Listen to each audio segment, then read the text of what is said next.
Next man up, 102.5 The Game. Happy Friday, Nashville. Jake Lyman, Connor Newt, Parker Kelly with you, broadcasting live from the Busy Bee Plumbing, Heating, and Air Conditioning Game Nashville Studios, home of the $99 yearly Beehive membership, where the buzz is always about great service. Hope everybody is having a great start to 2026. We were off yesterday, but lots of football.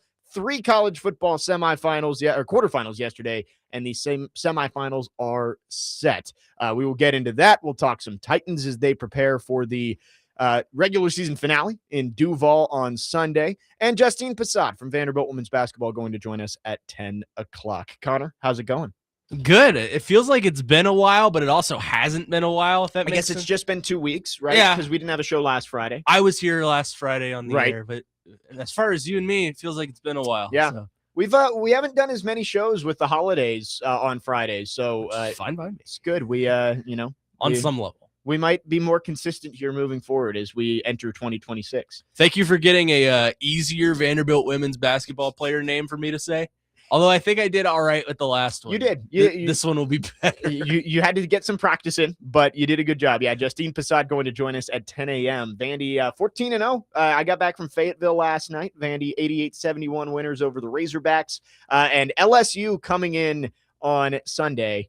They are not undefeated anymore thanks to your Kentucky Wildcats last night. I didn't get to watch that game live because there were, I don't want to say more important things on because it's equally as important. Well, you were also working. I was working, and there was a big game going on that I was watching. But I did see what happened. Yeah, buzzer beater for the Wildcats. My apologies to the Vanderbilt women's basketball team because now their challenge just got a little bit tougher. Right, yeah, LSU not going to be happy coming to Nashville, but that is a big one. We'll talk about that one later on in the show as well. But you did mention the college football playoff quarterfinals yesterday. One game on New Year's Eve. We'll talk about that one in just a minute. But the game that really lived up to the hype yesterday was Ole Miss and Georgia. And it's funny because for weeks since the playoff bracket was announced, I feel like all of us have been saying Ohio State and Georgia collision course in the semifinals, both get knocked out in the quarterfinals. I thought the winner of that game would have been your national champion. Right, it seemed logical. Those were the two teams that were, Ohio State, I think, is the most talented team, clearly. Mm-hmm. They've got like 5 or 6 top 10 picks over the next 2 drafts on that roster. And Georgia was playing the best football down the stretch. But both of them end up getting beat. Ohio State falls to Miami on New Year's Eve. And then last night, Ole Miss coming back to beat Georgia in the fourth quarter. Trinidad Chambliss with an unbelievable game to help the Rebels to the win. I mean, he's sensational. You and I were talking about it a little bit before the show.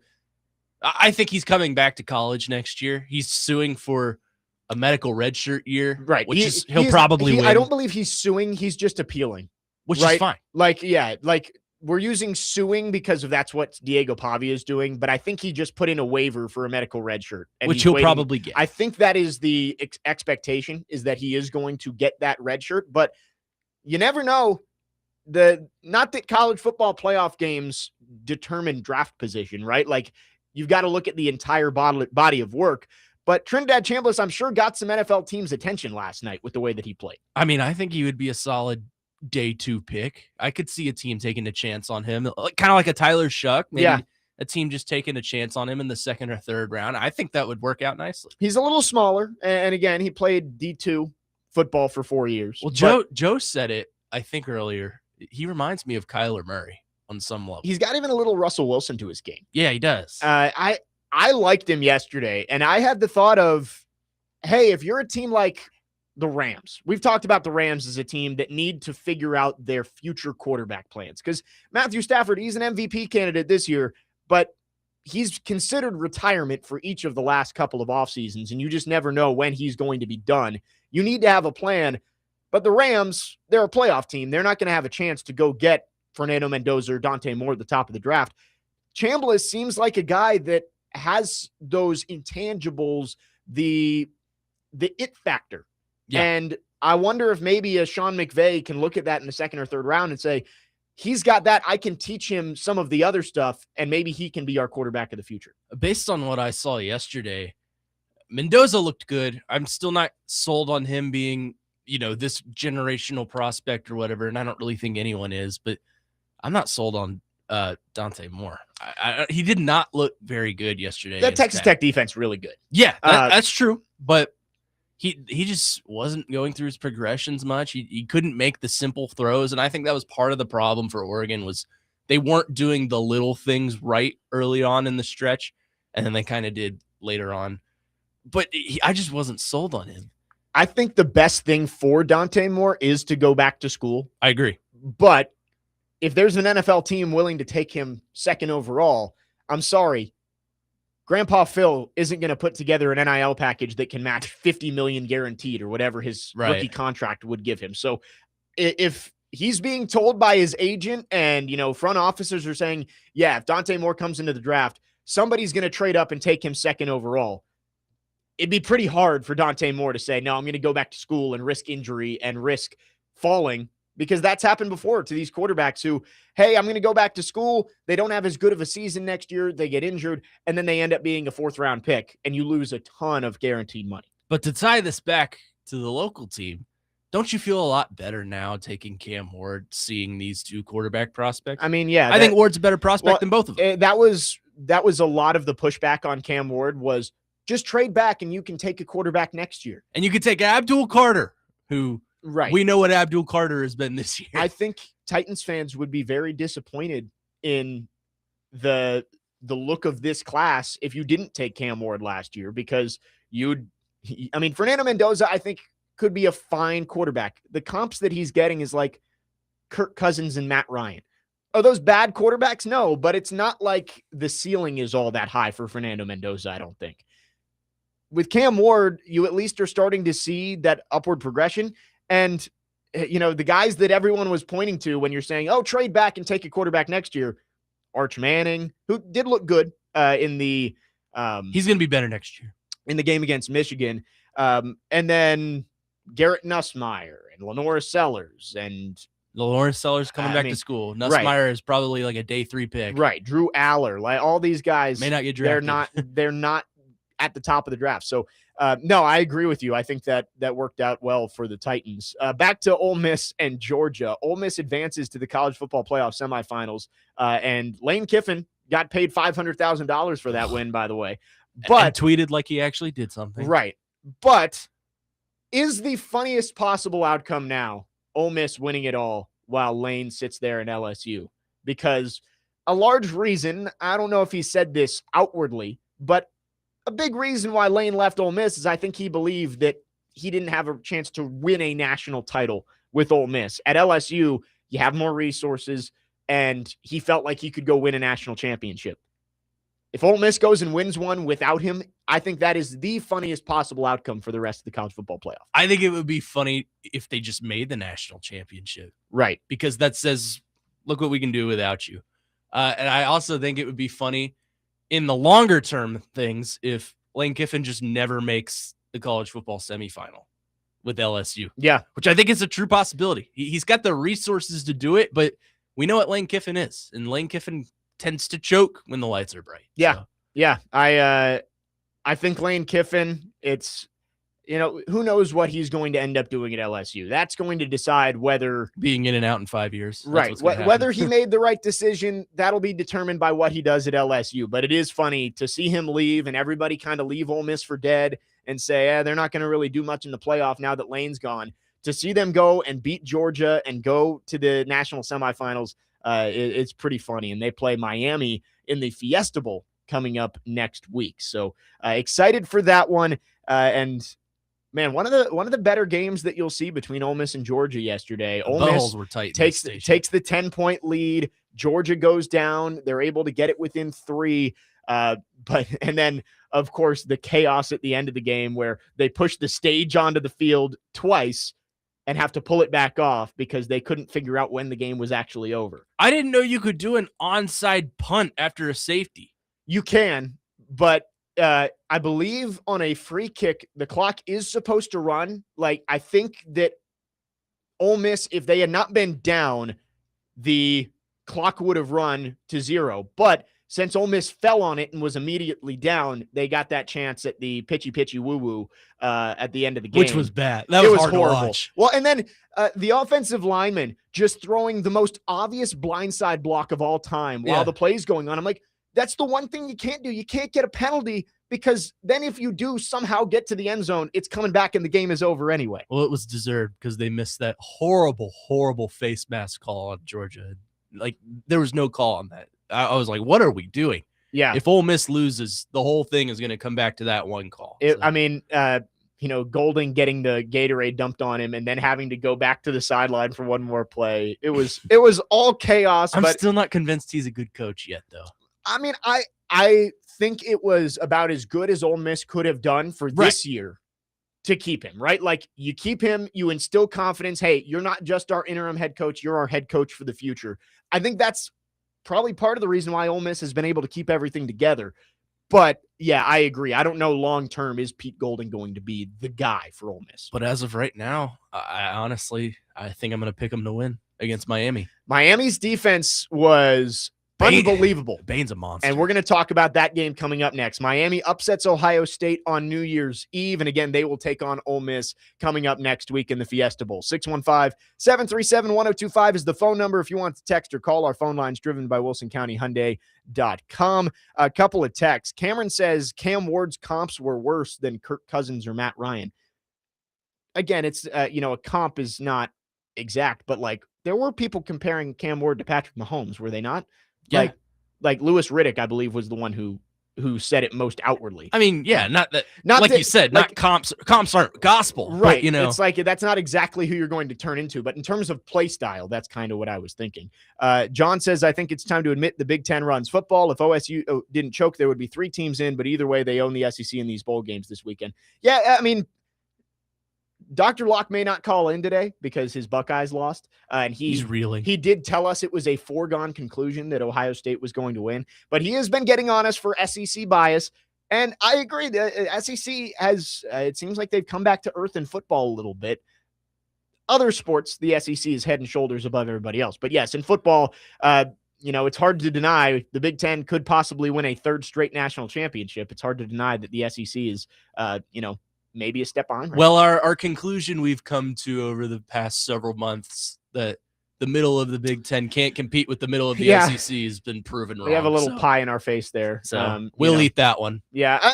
Bowl games, I don't think, are a great way to compare conferences. No, because there's a lot of opt-outs. Right, and it's a lot about like take Vanderbilt, for example. Vanderbilt was missing their best pass catcher the entire game in Eli Stowers. Yeah. So, and that's not an excuse as to why they lost. I mean, look, I'm not a Vanderbilt fan, even though I am, I guess, wearing black and gold today. Yeah, there you go. Vanderbilt didn't play Vanderbilt football. That's what it comes down to. Diego Pavia, I think, was too busy trying to see that he could throw the ball down the field instead of using his legs, which is most effective. So Vanderbilt didn't play Vanderbilt football until it was too late. Yes, it was it was not a good game from Vanderbilt. And Derek on the text line says, Jake and Parker, and Connor as well. You weren't on Tuesday. He says, I'm a loyal daily listener and I live in Iowa. I was listening Tuesday when you dismissed Iowa beating Vandy by reading off their schedule and calling them weak. I know there are a lot of Iowa transplants in Middle Tennessee that would appreciate an apology. Yes, I will. You called Iowa weak? I did. I did not call them weak. I gave Oregon credit for winning on the road at Iowa. I thought that was a great win. Somebody texted in and said, you guys are insane. Iowa by 10, which ended up, it ended up being correct. But I read off Iowa's schedule and just said, like, who have they beaten this year? And it ended up working out. I will apologize for that one. Never call the Jayhawk, the Hawkeyes. Yeah, that was not my favorite matchup. They took Indiana to the ropes too. Yeah. They did. Don't dismiss the wave. Vandy, I'm not dismissing Iowa. I thought it was a great win. I'm talking to him. I was. I know you wouldn't. I was a little dismissive of Iowa. That's on me. And Vandy did not play very well. Iowa got the win. That defense always very good under Kirk Ferentz. So congratulations to the Hawkeyes. Tough one for Vanderbilt. 615-737-1025 is the phone number. We will get into Miami and Ohio State coming up next and talk about that man, Ruben Bain. People say he may have short arms. I don't care. He's a dog. We'll talk about him coming up next. Jake Lyman, Connor Newt, Parker Kelly with you on this Friday morning. Next Man Up, 102.5 The Game.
Hot and heavy early. All right. I love it.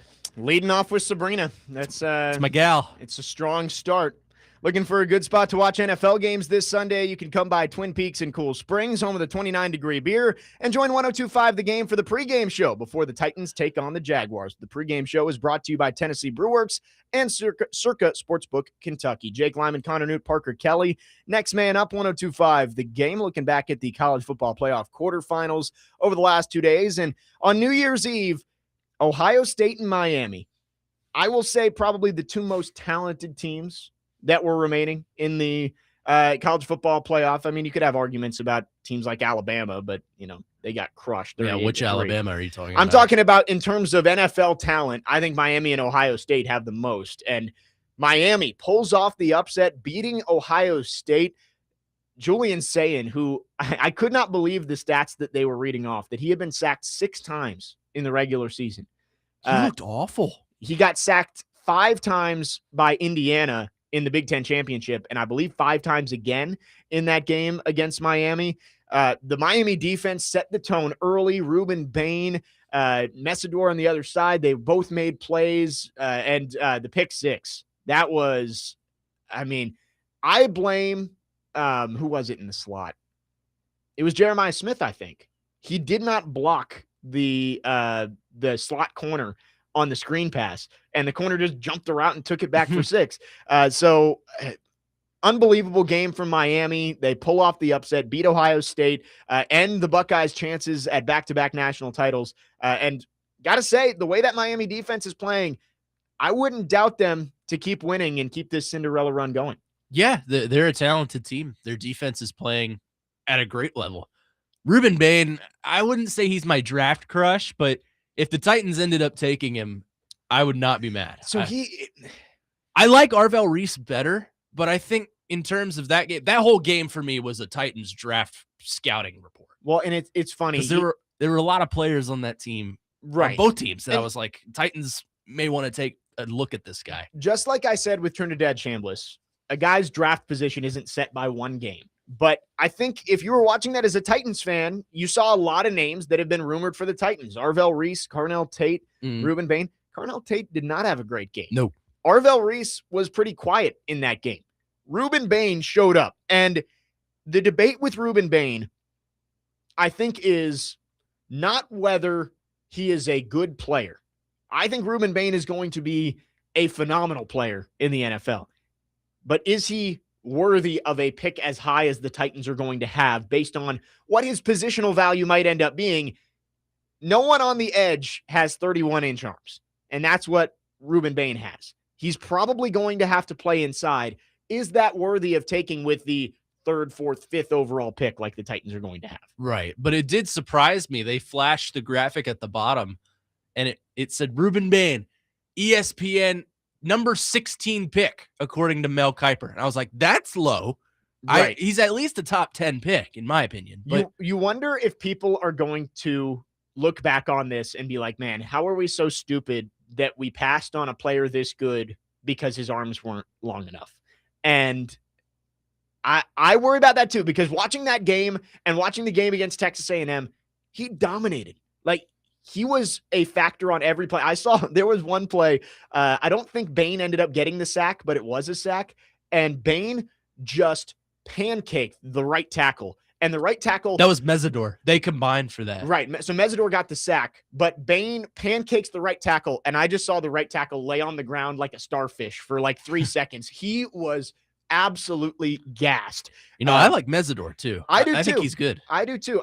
That defensive line for Miami is going to cause problems for anybody they face. I'm excited to see Ole Miss against Miami. It looked like maybe we're going to get Carson Beck against Georgia for a little bit there, but I think this is going to be a great matchup. And with Ruben Bain, we're going to learn a lot about the draft board over the next couple of months, right? Like, at the end of the regular season of the NFL, the end of the playoffs of college football, we have an idea of like, all right, these are your 1st-round picks, these are your 2nd-round picks, but it really doesn't sort into place of, okay, these guys could go top 5 until probably March or so.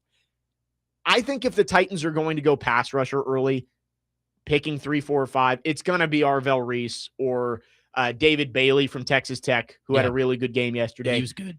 But their defense is good. If somebody does want to trade up, I'm not expecting there to be a trade down possibility for the Titans at this point. But if they do, and you can move back to 9 or 10, getting Ruben Bain there would be a steal, I think.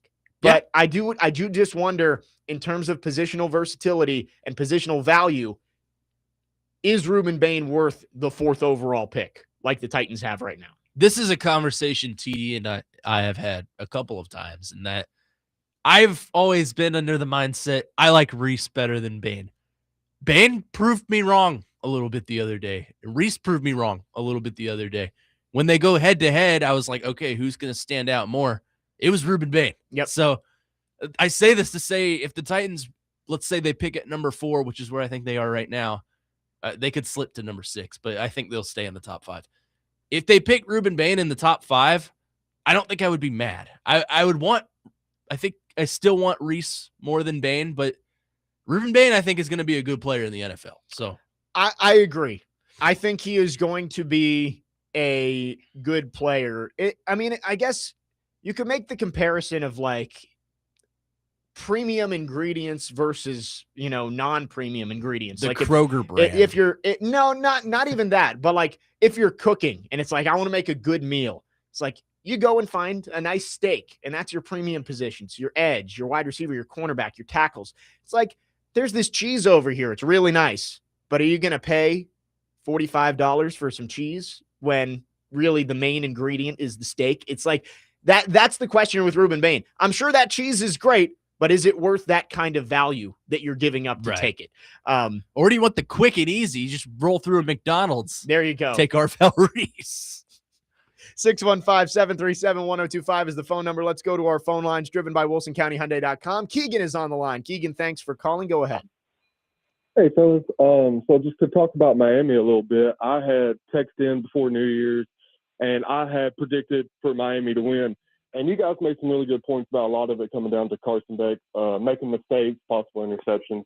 But my whole thought process on Miami possibly winning was, in the Big Ten championship, Ohio State, for the pretty much the only time all year before this Miami game, Indiana had shut them down. And it seemed like Indiana was the only team to do that all year. They kind of drew up a little blueprint for shutting down Ohio State and handed it right to Miami. Right. I believe, I could be wrong, but I believe Miami has a better defense than Indiana. Might not be by much, but to me it's better. You give a better defense a blueprint to shut down an offense that just got shut down. I mean, it was hard for me to just kind of not take Miami at that point. But even watching the game, we can talk about the plays Ruben Bain made all day. I think the biggest compliment that can be given to him is in the second half, Ohio State completely scrapped their offense, ran out there in 12 personnel, and their number one priority every play was making sure Ruben Bain doesn't blow up the entire offense. Yep. That's all he did in the first half.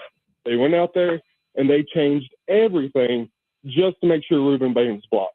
I think that's a lot of respect from a offensive staff the caliber of Ohio State. So in my mind, hey, with some versatility, inside, outside, the way he just played, give me Ruben Bain all day. Keep Denard Wilson, let Denard Wilson scheme him up next to Big Jeff. I mean, that's scary to me, fellas. That's real scary to some offensive lines, I'm sure, too. So, yeah, that's kind of all I got. I'll let you fellas have it. Thanks for the call, Keegan.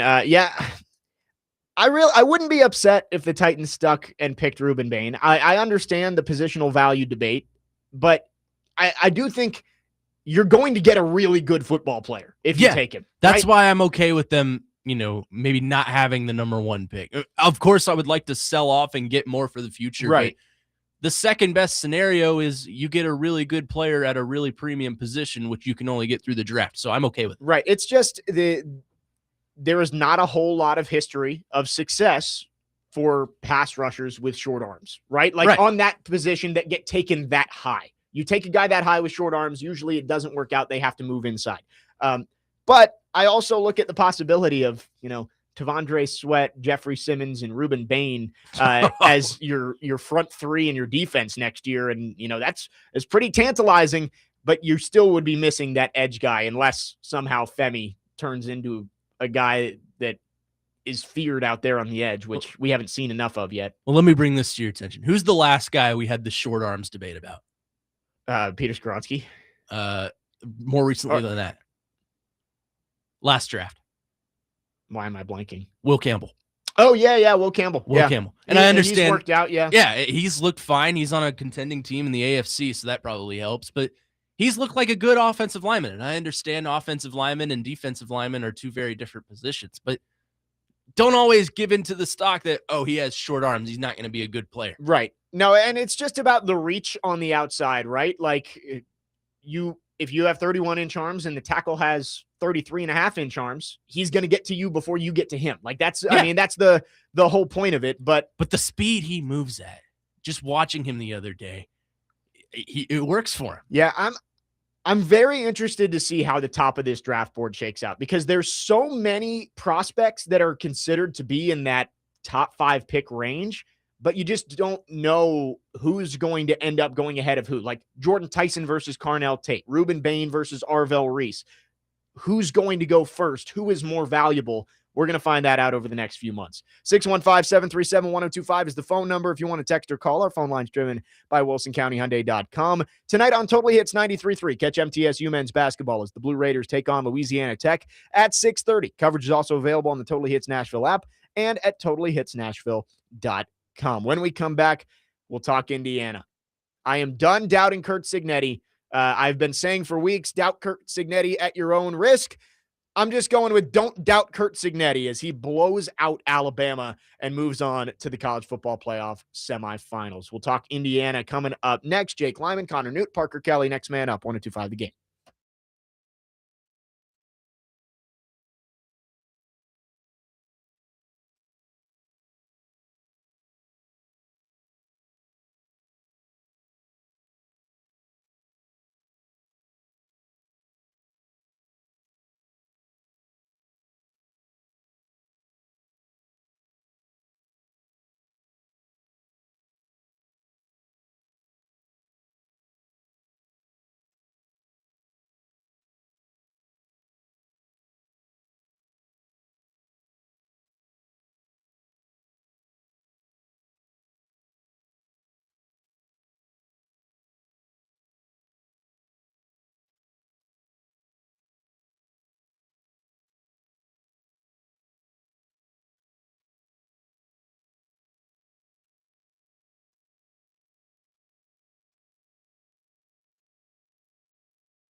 The Game Nashville Sports Network is your home for college football bowl games, presented by Parman Tractor and Equipment and Twin Peaks. Today on Sports Talk 8:30, starting at noon, it's Rice and Texas State in the Armed Forces Bowl. And tonight on 102.5 The Game, Wake Forest and Mississippi State in the Duke's Mayo Bowl at 7 o'clock. For a list of games carried on the Game Nashville Sports Network, you can visit thegamenashville.com/bowl games. Jake Lyman, Connor Newt, Parker Kelly, next man up, 102.5 The Game. You know what that was, right? That was Selena. That was the song that started it all. Was that the first one? I think so. Wow. Because we were at Fordyce, and this Right. I think that was my first time coming on with you with your new show.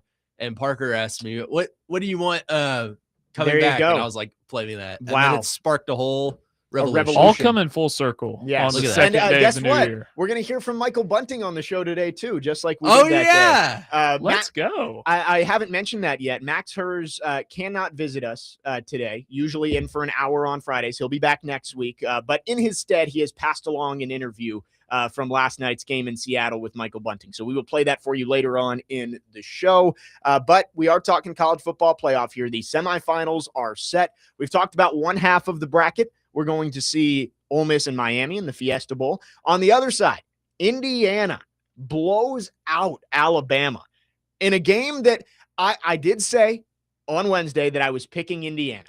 I did too. I was not going to doubt Kurt Cignetti, but I said there's a little bit in me that feels like Alabama got their swagger back against Oklahoma, and they were going to come out ready to go, and they just got run off the field, 38-3. Kurt Cignetti, the job that he has done at Indiana is unprecedented. Have we ever seen anything like this? A team that was 3-9 2 years ago is now 2 wins away from a national championship. And not just that, but is favored to win the national championship. Yeah. Pretty heavy favorite, by the way. I've done it multiple times in my fantasy world. That I've done it many, many times. But in the real world, no. I don't think we've ever seen anything like this. So I'm with you, Jake. I have been one of Kurt Cignetti's doubters, mainly because I have a hard time separating the person from the act. I'm not a big Kurt Cignetti fan. I think he talks a little bit too much. But Google me. Yeah, the little point to Pat McAfee before the game. It looked like the Trump gif. But when you back it up, it's one thing that's to what I'm talk doing. and not back it up. But when you talk and back it up, he backs it up every single time. So I'm done doubting him. I would pick Indiana to win the national championship. I know. At this point. I kept saying doubt Kurt Cignetti at your own risk, and I continued to doubt him in some ways. I'm just stop doubting Kurt Cignetti, because that dude, again, he comes out in his first press conference and says, "I win, Google me," and just backs it up completely. 11-1 last year, is now 14-0 this season. He's lost 2 games at Indiana in 2 years. And I understand, his schedule has something to do with that. But when he has played the good teams, he's beat them. Well, last year, everybody was able to look at it and say, well, Indiana won 11 games, but they didn't beat anybody. They lost their game to Ohio State. They lost to Notre Dame in the playoffs. Indiana, they're a flash in the pan. This year, everybody thought they were going to get blown out by Oregon. Nope. They go into Eugene and win. Everybody thought, oh, well, they're 12-0, but the only tough game they played was really Oregon. They're going to lose when they face Ohio State. That team's way more talented. Nope. And then Alabama, the Crimson Tide coming in, that's a team that's more talented than you. Indiana, sorry, I don't. Guess what? Teams with buys, 0-7. Outside of Indiana, Kurt Cignetti said, the only one. Bye doesn't matter to me. We'll take 30 days off, and we'll go out and beat Alabama 38-3 in the Rose Bowl. Crazy stuff. Yeah, I mean, I was like you. I was kind of feeling Alabama. I was like, I'll pick Indiana to win, but I don't feel good about it. Right. In fact, yesterday I texted one of my Alabama friends and said, just to, boost him up a little bit, maybe gaslight him a little bit, Alabama 24, Indiana 20. Make it happen. And then I was like, no, I'm sticking to my guns. On air is what counts. It's on record. More people heard it. So yeah. I picked Indiana. And I was asleep by halftime. I took a nap because I was here producing the Preds with puck drop at 9. So I'm done doubting Indiana. I can't do it anymore. I think it's going to be Indiana, and honestly, I would pick Ole Miss in the national championship. I Google me. Kurt Cignetti, he has turned Indiana from the worst team in college football history into possibly a national champion in less than 2 calendar years. Now they're the second worst team in right. national, They in still college have football history. the second most losses in college football history, but they are 2 wins away from a national championship. And it is tough. Oregon facing off with Indiana. It is always tough to beat the same team twice in a season, right? We talk about that all the time, whether it's the NFL, whether it's college football. Beating the same team twice in a season is not easy. And I did pick Oregon. I did have Oregon and Indiana when we did the pre-playoff projections. I had Oregon and Indiana, and I had Oregon winning. I'm flipping it. I can't pick against Kurt Cignetti right now. I think Indiana is going to the national championship game. Yeah, well, those don't matter. You know how dumb that is? I had Alabama and Clemson in the No. national I'm not talking championship. about that one. I'm saying when we had the bracket already. Oh, I had picked Indiana and Oregon on that side, and of course Ohio State and Georgia on the other. So of course I had the other two. I had Tech and Bama. wow. So you went 0 for 4. And you know what my other side was? Ohio State, Georgia. Yep. Yeah, you went 0 for 4. Me and Parker both had Indiana and Oregon on that side of the bracket. But we all picked Oregon to go to the national championship game, and here they are. I'm picking Indiana. And I pride myself on sticking to my guns. Right, me too. I have Oregon in the national championship, but after watching what I watched yesterday, I may have to change my Right, mind. that's my thought process too. And Oregon looked good yesterday. I mean, Holton Texas Tech scoreless, 23-0. Nothing against Oregon. I love Dan Lanning, but again, I'm tired of saying doubt Kurt Cignetti at your own risk, and then doubting him, and then him, shoving it back in my face. So He wanted to win by 50 yesterday. yes, he did. And he was pissed that he didn't. Like every time they showed him on the sideline, he looked like he was about to break someone's will. Yes.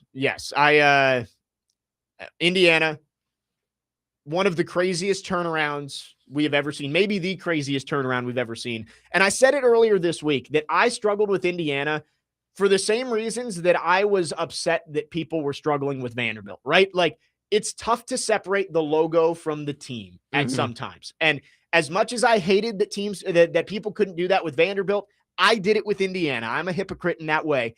I'm done with it. Indiana, you are the best team in college football right now. They are. They're the team to beat. And First Take is currently doing a terrible debate segment. Is Indiana the team to beat? Well, let me ask you something. They're undefeated and they're the number 1 seed in the college football playoff. I would argue, yes, they are the team to beat. If I'm picking right now, and we've still got a week until the games, but I'm going to go Indiana, Miami as your national championship. I could see it. I mean, imagine saying that in the preseason. Yeah. Homerism in me is taking the Rebels, and I could see it. And I might honestly be rooting for Ole Miss because I think it would be hilarious for Ole Miss to go to the national championship without Lane Kiffin. What if we get an all Coach Newt matchup? Oregon versus Ole Miss. Wow. I won't know what to do. Question. Do we think Lane Kiffin allows his staff to keep coaching Ole Miss? No. Portal day today. Yeah. The portal is open. 1,100 players just went into the transfer portal. Do we think Lane Kiffin is going to just let his offensive coaching staff hang out in Oxford for the next week? I don't think so. No, I think he's going to say, honestly, I didn't think you guys were going to get this far. So right, I'm pulling it back. That's why he let them do it, is because he was like, you're not going this far without me. Well, and that's horrible too. To say he's a horrible person. You guys have a chance to go win a national championship, but I'm going to make you come recruit in the transfer portal for me. That's why it made me happy when Kentucky drained a buzzer beater right in his face last night. Yes. And we will talk some women's basketball later on. Justine Passat going to join us in just about 15 minutes from Vanderbilt women's basketball, one of the 7 remaining undefeated teams across the country in women's college basketball. So we'll talk with Justine coming up at 10. But on the other side, yesterday and New Year's Eve's results do beg the question of, does this college football playoff format work? Is this what it was intended to do? Give teams outside of the top 4 a chance to move on? Or are the best teams being penalized by having to wait almost a month to get back on the football field? We'll talk about it coming up next and wrap up hour number 1. 615-737-1025 is the phone number. Jake Lyman, Connor Newt, Parker Kelly, next man up, 1025 The Game.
Next man up, 102.5 The Game. Jake Lyman, Connor Newt, Parker Kelly, finishing up hour number 1. Plenty more to come on the show. Justine Passat from Vanderbilt Women's Basketball will join us at the top of the hour. And the Commodores have LSU coming to town on Sunday. We'll talk about that game. Also, some Preds talk as they are wrapping up their 7-game road trip coming up in the next few days. A loss last night in Seattle, but Max Hurst has sent us an interview to play in his stead as he is not here. And we'll talk some Titans as well. But wrapping up our college football playoff conversation, do we need to have a serious conversation about this format? 2 years in, and teams with buys. So the teams that would have been in the first place, and I guess I will, correct that.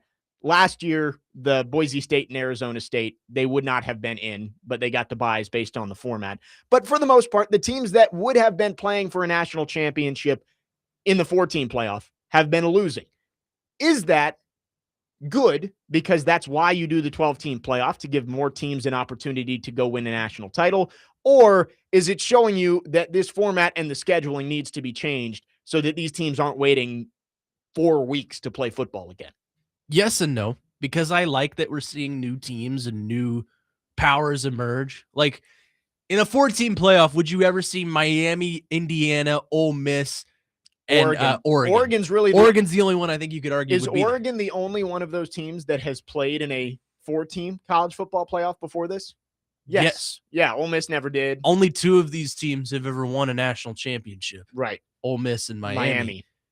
This is the first time any of these coaches have been in a position like this. Right. We're going to have a new national champion. As Parker pointed out to me last night, all four quarterbacks are transfer quarterbacks. Wow. All 4 head coaches come from the Saban tree of coaching. Yeah, Sean McDonough said that last night. I said it first, so suck it, Sean. Anyways, this is new for college football. We've never seen anything like this before, and I think that's kind of exciting. That said, I think it's a little bit dragged out. I like what Dan Lanning had to say about sorry to Army and Navy, right, but we need to do games every week until January 1st. Yesterday should have been the national championship. That should have been how it works. Right. So it would have been the 13th is your first round, quarterfinals the 20th, semifinals would have been last weekend. Yep. Over Christmas, and then this weekend coming up, maybe this upcoming Monday would be the national championship. Yeah, you could have done it's not March Madness. You couldn't do the semifinals over the weekend and then the championship on Monday. 48-hour turnaround.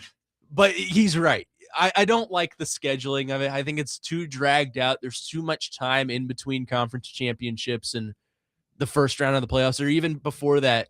Say they don't count this year, but say you're Notre Dame and you don't play in a conference championship, and then you have a first round bye. That's over a month of time off. Right. It's too much time. They need to make it to where maybe give them a bye week after their conference championships, but then we start going. Yeah. So semifinals will be the 8th and 9th. So coming up a week from yesterday and a week from today. And then the championship will be a week from Monday, right? Yeah. No, 2 weeks from Monday. Yes, 2 weeks. Right, because they're not turning around and playing in 48 hours. So it's hard. I don't know why I keep going to that. So that means they're playing, deep into January. And it is tough when classes start. For some schools, classes start on Monday for the new semester. Do you think any of them are going to class? That's a debate. They have to be enrolled in school, right? That's why the transfer portal is opening so early. And more importantly, if you're an Ole Miss professor, are you requiring them to come to class knowing what you know about them? Right. Unless you're a nerd. There are definitely loopholes for these kids. I'm 100% sure that they are not acting like normal students out there when they're playing the college football playoff, but it's like the transfer portal and the way it's formatted and the coaching search window that has now allowed, Lane Kiffin is not coaching Ole Miss in this college football playoff run. Like, college football needs to change the schedule. Yeah. I would argue for, like you said, the Dan Lanning model, you're done early January, like it's always been before the 12-team playoff. And then after that, It is tough though. As I'm going through this in my head, I just don't know how you can do it, because I would say the transfer portal shouldn't open until after the spring semester, but you're just not going to be able to do that with these coaches. Like, what kids who know that they're hopping in the portal are going to want to go through spring practice with that team? Yeah. It's a tough scenario, but right now it's not working for college football with the way the transfer portal, again, we just talked about it with Lane Kiffin. His staff is still at Ole Miss, but the transfer portal is open, and LSU is going to be transfer portal U. They are making it well known that they are going to try and bring in a huge class of transfers.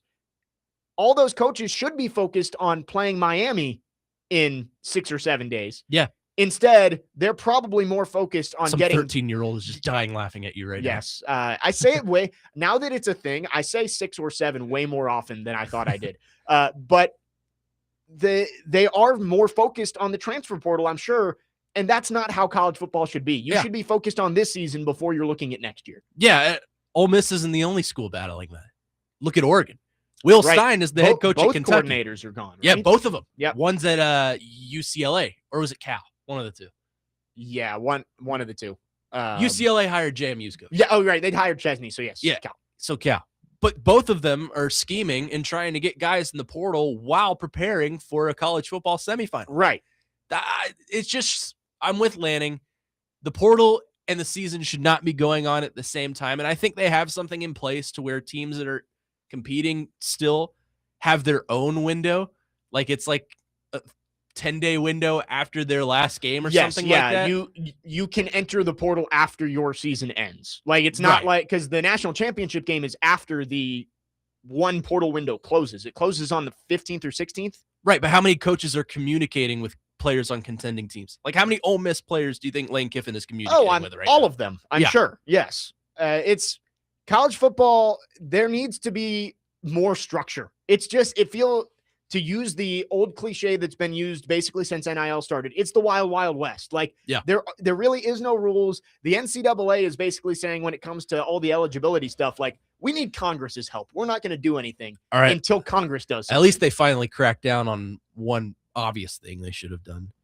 If you are drafted by the NBA, you cannot play college basketball. Yeah, it's all over the place. Which I never thought we'd be saying 5 years from now. Or 5 years ago. It's a mess right now in college football. And I think we're getting a good product on the field, but everything else around it is a mess. And at some point, structure has to be put into place when it comes to NIL, when it comes to the transfer portal, when it comes to coaching, coaching hires and the cycle of that. When it comes to eligibility, there needs to be more structure, because right now it kind of feels like the NCAA is saying, we can't do anything. You guys just do whatever. They don't care about their product. And that's unfortunate, because I care about their product. I do think the product on the field is good. Like, we've gotten good games. 2 of the games this week were not great. I prefer it to the NFL. I always will.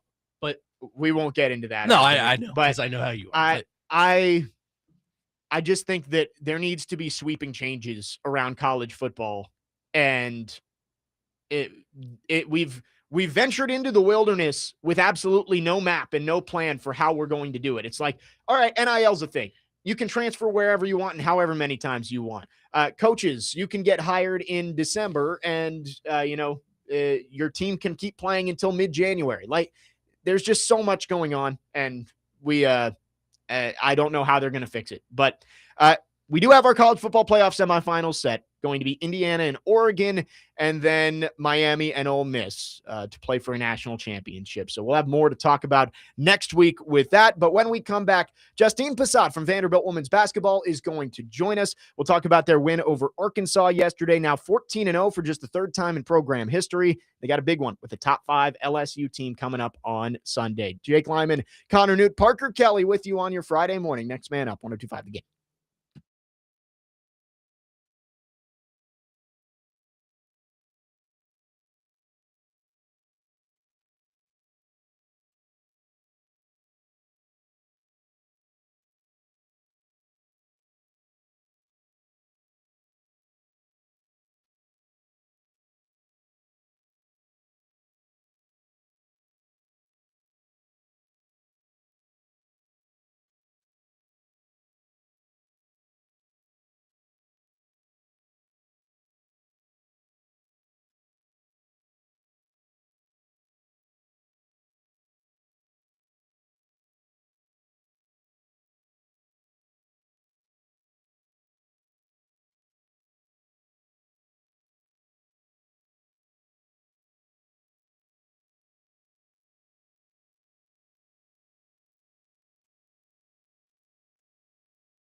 Next man up, 102.5, the game second hour on this Friday. Jake Lyman, Connor Newt, Parker Kelly broadcasting live from the Busy Bee Plumbing, Heating, and Air Conditioning Game Nashville studios, home of the $99 yearly Beehive membership where the buzz is always about great service. We start off the 10 a.m. hour by going to our phone lines driven by WilsonCountyHyundai.com, and we welcome in Justine Posada, senior on Vanderbilt's women's basketball team, off to a 14-0 start for the third time in program history. Justine, thanks for taking some time this morning. Yes, thanks for having me.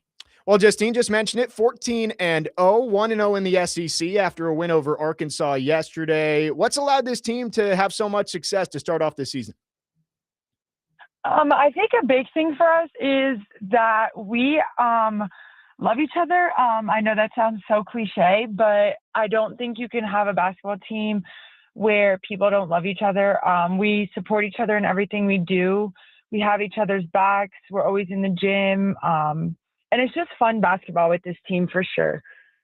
Your role this season feels like it's expanded, not only just on the court, but have noticed you as a vocal leader for this team. Why was that something that's important for you heading into your senior year?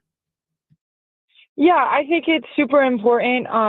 We have somewhat of a young team, I would say. I feel like some only experienced players are like Michaela, Sasha, and Jada, who are playing at the moment, and even Jacqueline as well. But when I'm vocal, it doesn't only help my teammates, it also helps me. So just being able to like express like where everyone needs to go on the court will also help me as well. And I think that's what Coach Ralph needs from me. So that's what I will do for the team. Talking to Vanderbilt women's basketball player Justine Posada. Justine, you're in action on Sunday against LSU, who just took a tough loss last night to Kentucky on a buzzer beater. That said, they're probably going to roll into Nashville a little bit angry, for lack of a better terms. What's the key to getting victory over a pissed off LSU team? I think it's just about us. Yes, we play LSU, but no one we are worried about ourselves. We will be prepared. We have scouts, we have film. Our coaches will have us prepared on their end, and it's kind of all about us, how we show up to practice today, how we show up to lift today, and just going from there. I mean, this is a game we're super excited about. We're very happy to have it in Nashville, and I think it'll be a fun game. I think we're ready for this, and I think it's going to be super competitive. Yeah. You guys played really well in the non-conference, but now you hit the conference play, and you're playing in a deep SEC conference this year. How do you maintain composure and keep a level head? Like I said before, I think we just have to worry about ourselves. We have to take this one game at a time. This is my last season with this group, and this group is super special. And I don't want to look ahead of any game. So I think we just need to stay level-headed and be reminded that we're ranked the number we are because we are good, and we can't let anyone take that from us. So I think just continuing to pour into each other every single day, pouring into the little things that matter, like sleep, eating, all that stuff that people think that doesn't matter, that do matter, is super important for us as well. We're talking with Justine Posada from Vanderbilt women's basketball, 14-0, taking on LSU on Sunday. Justine, you talked about some of the experience on this team, but also some youth. Aubrey Galvin at point guard. The way she plays feels like she's always going 100 miles per hour, and she may know you're open before you know it. What kind of adjustment has that been for you and for some of your teammates where you when she has the ball, you always have to have your head on a swivel? Honestly, we have been practicing since the summer, so I think most of us are super used to it now. I love that kind of tempo. I mean, I know that we are a team that loves to run the floor, so when Aubrey's in transition, we know it's coming, so we know to look.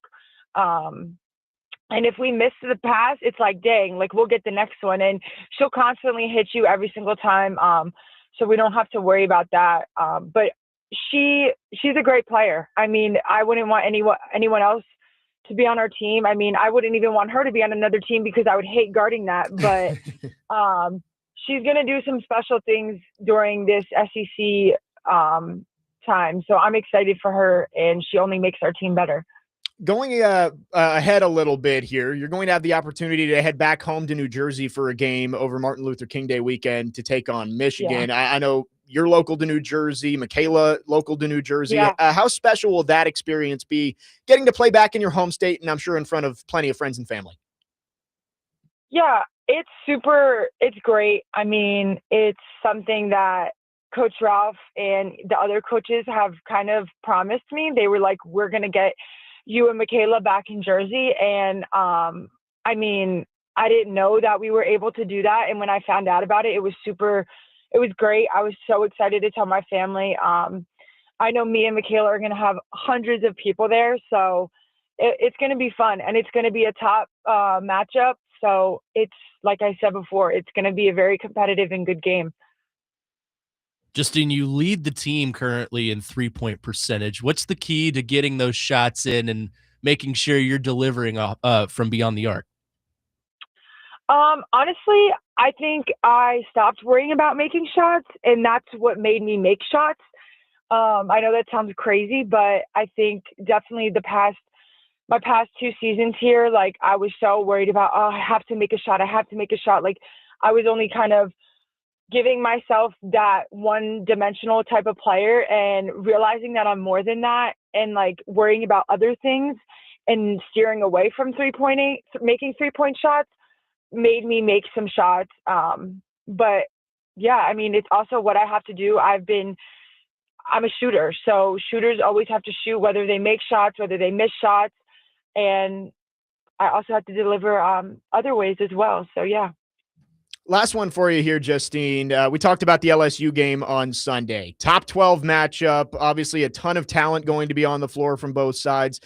There are fans, I'm sure, listening right now who maybe haven't come out and seen this team play yet. What would be your message to get some fans out there to Memorial Gym on Sunday? Like you said, it's a top 12 matchup. It's one of I mean, I don't know how you wouldn't want to come and watch this. We have number 5 LSU and number 12 Vanderbilt. Of course, there's going to be LSU fans, but we need to pack Memorial. I mean, we need to have more black and gold than purple and gold, or purple and who knows what colors they wear. But yeah, I think we just need people in Memorial. We need the supporters, and we need it to be loud in there. Justine, thanks so much for taking some time. Wishing you the best of luck on Sunday and for the rest of the season. Thank you so much. Justine Passad from Vanderbilt women's basketball. Commodores are 14-0 this season and looking to extend that winning streak against LSU on Sunday. We'll talk a little bit more about that game coming up next when we come back here on Next Man Up. Jake Lyman, Connor Newt, Parker Kelly with you on 102.5 The Game.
Next man up, 102.5 The Game. Jake Lyman, Connor Newt, Parker Kelly with you. Big thanks to Justine Passat from Vanderbilt Women's Basketball joining us in the last segment. Been a really fun season with them. Of course, I call all their games over on 94.9 The Fan, so I get to see them firsthand every single game. And if you haven't come out to see this team play yet, I'm going to make my plea to you here. Sunday is the day to do it. I mean, I'm going to do my best. Vanderbilt has some good games on the schedule. Number 2, Texas comes here in February. Oklahoma comes here in February. Kentucky comes here in February. But this team's undefeated right now. They're number 12 in the country. They're projected to possibly host games in the NCAA tournament. And you've got LSU coming to town. And I think Vanderbilt is the backcourt play in this game is possibly the best you could see in the entire country. You've got Aubrey Galvin, who we talked about with Justine, and of course, Michaela Blakes, the SEC Freshman of the Year from a year ago, dropped 55 and 53 in 2 separate games as a freshman. And then on the other side for LSU, I mean, Flau'jae Johnson, I think even casual women's basketball followers know who she is. Yeah. She is fantastic rap artist. She is a rapper. She was on America's Got Talent. And she was? Yes, she was. I did not know that. She has a record deal with like Jay-Z's talent agency. I knew that. I didn't know she was on AGT. Yeah, she was on America's Got Talent. Michaela Williams is really good for them. Malaysia Fulwiley had a rough game last night against Kentucky, but she comes over from South Carolina. The guard play in this game is absolutely elite. And it's 4:00. It's an afternoon game, so if you want to watch the Titans first at 12, you can still make it over to Memorial Gym. I thought you were going to say, if you want to watch the Titans first, I'm sorry. No, it's 4:00, so your game will be wrapped up. You can make your way on over there. It's going to be packed. I'm looking at the tickets right now. It is completely sold out in the lower bowl, but there's still tickets in that second level. There's no bad seats in Memorial Gym. No. And I think it is so much fun to watch Michaela Blakes and Aubrey Galvin play, and others too. Justine is awesome. I mean, she's shooting 45% from 3-point range, right around there. 43. Okay, 43 exactly. Gotcha. I actually lied to you though. She does not lead the team in 3-point percentage. Monique Williams does with 100% rate. Right. Yes, she's 1 for 1. And I mean, she mentioned a lot of the experience on that team. Jack Alengo we had on a couple of weeks ago. Sasha Washington's a graduate player. This team's really fun to watch. And Shea Ralph, they play a really fun style of basketball of they want to trap, they want to force you to make mistakes, and they want to run. They want to beat you up and down the floor every single time, turn defense into offense. It's so much fun to watch. This team almost beat LSU last year in Baton Rouge. Yeah. If it wasn't for a crazy prayer 3 at the end of the shot clock from Flau'jae Johnson, Vandy might have won that game in Baton Rouge. Now, you mentioned it. This is an LSU team that's going to be upset. You can say it the way I said it. Yeah, they're going to be pissed off. There was no – I was trying to dance around saying it to her, and I was like, all right, there's no way I'm getting out of this alive. You said they're going to be angry for lack of a better term, and then just went straight to pissed off. I was like, you know what? Pissed off. Because I was running out of breath, too. They're going to be upset. This is a team that I believe I saw yesterday, and I'll shout out Chris Freeman. I think he was the one who tweeted this out, who does the PA at Vanderbilt, that LSU has only lost back-to-back games 3 times under Kim Mulkey.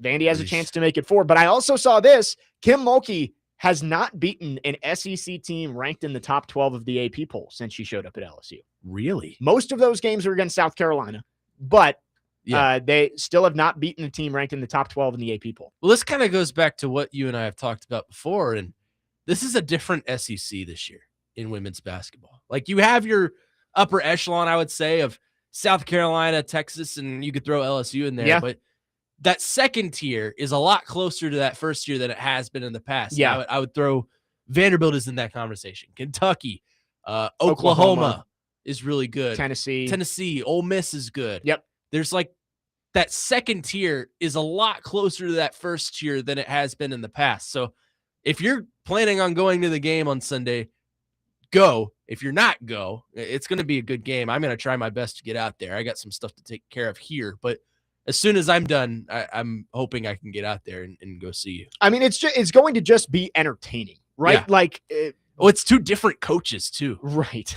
Like Candace, I'm sorry. Shay. I just called her the athletic director. Yeah, there you go. Sorry. Shay is more of a mild-mannered, she gets intense, but she's mild-mannered, paces the sideline. Kim Mulkey is Kim Mulkey. Shea's not wearing sequins on the sideline. Nope. Shea's probably wearing sweatpants and a pullover. It is funny when these two teams play because Vanderbilt's coaching staff wears exactly the same thing. Like they are all uniform, they're together. And LSU is always in the most flashy stuff possible. You know who Shea reminds me of? Probably the guy right down her hall, Tim Corbin. Yeah, I think there's a little bit of that in there. It's like Shea is awesome because she's going to hold everybody accountable, right? Good. She's intense. That's what makes a good coach. She's also a very good players coach too. And the players all love her. And like Justine said, the whole team loves each other. And that is a big part of these teams. When the teams don't like each other, it's hard to have success. And this team, you can tell that there's a good connection there. So again, I'm just going to make a plea for you. There are only 7 undefeated teams left in women's college basketball. You've got one playing in your backyard in Vanderbilt. And they've got their toughest test of the season by far, LSU, coming to town on Sunday, 4:00 tip-off. It's on ESPN. Like, not ESPN2, not ESPNU, not SEC Network. It's on ESPN. National television. I would prefer, if you're staying at home, that you listen to me, 94.9 The Fan. We'll sync you up. There you That's go. how Yeah, you can do that. 3:45 pregame show on 94.9 The Fan. But it's going to be a really fun game. And there's going to be plenty that you can come out to. But I think this is a great opportunity. It's a late Sunday afternoon. The Titans will be over. You can still get home in time for that Sunday night football game between the Ravens and Steelers. It's in a perfect time slot. If you want to still enjoy football and some of the other stuff on Sundays, but come out and watch some great basketball. So VUCommodores.com. And you can heckle Kim Mulkey, who Which could is pass up always that fun. opportunity. Yeah. I'm planning my outfit for Sunday. What are you wearing? White sequins with a gold tie? See, I could not find anything bedazzled in my wardrobe somehow, but I'm gonna go with I've got my gray suit. Okay. And I take that back. I have a tie that has little sequins on it. So I figured, that might be the right thing to wear against LSU. No sequins basketball sweater. No. You. No tiger, no cheetah print. Sorry, don't have it. Anyway, 4:00 Sunday. Be there, Memorial Gym, Vanderbilt and LSU. Going to be a whole lot of fun. Yeah. Show them who has the real gold or whatever color color they wear. Yes. Vanderbilt can get to 15-0. And the way I'm looking at it, like there's a chance that this team could be 18-1, 19-0 heading to South Carolina in a couple of weeks. I mean, if you're a Vanderbilt fan in general, that's where I wanted to go next. Just the growth of the athletic programs. I mean, baseball is still baseball, but you just had the number 1 overall seed in the NCAA tournament. Disappointing end, of course. We won't talk about what happened there, but basketball is currently men's basketball is undefeated. Women's basketball is undefeated. Your football team just went 10-2, the best season in program history.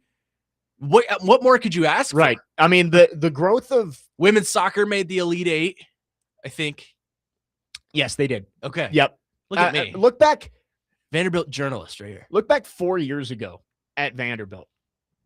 Right about when I got here. The men's basketball team struggling under Jerry Stackhouse. Nice shoes, though. Great shoes, great suits. Could not make the NCAA tournament. Football was 2-10, 3-9, maybe. Yeah, this was before Clark, right? No, early Clark. Okay. When they had that long SEC losing streak, that's right. Still going on. Vandy women's basketball was a 12-win team my first year. Pre-Shea. Baseball, I think there was and that was early Shea as well. Shea, my first year injuries, they only had 8 available players for a lot of the year. Oh, but that's an excuse. Baseball's always been consistent, but there was a little bit of a dip there. And you now look, and all 4 sports are top 15 teams. I mean, football in the postseason AP poll may fall out of the top 15 after the loss in the bowl game. But you've got the baseball team likely going to be a preseason top 15 team. Yeah. Women's basketball is 12. Men's basketball is 11. I mean, it's really special over there on West End, especially the facility upgrades. And you see the fans coming out. I mean, the fans supported football full force this season. They support. And I don't think they're going anywhere. No. I mean, and they've been supporting men's basketball. It was a good crowd on Monday for New Haven. And I'm hoping we get the same thing on Sunday. Who do they open against? They're at Saturday? South Carolina Okay. tomorrow. So that hopefully will be a win.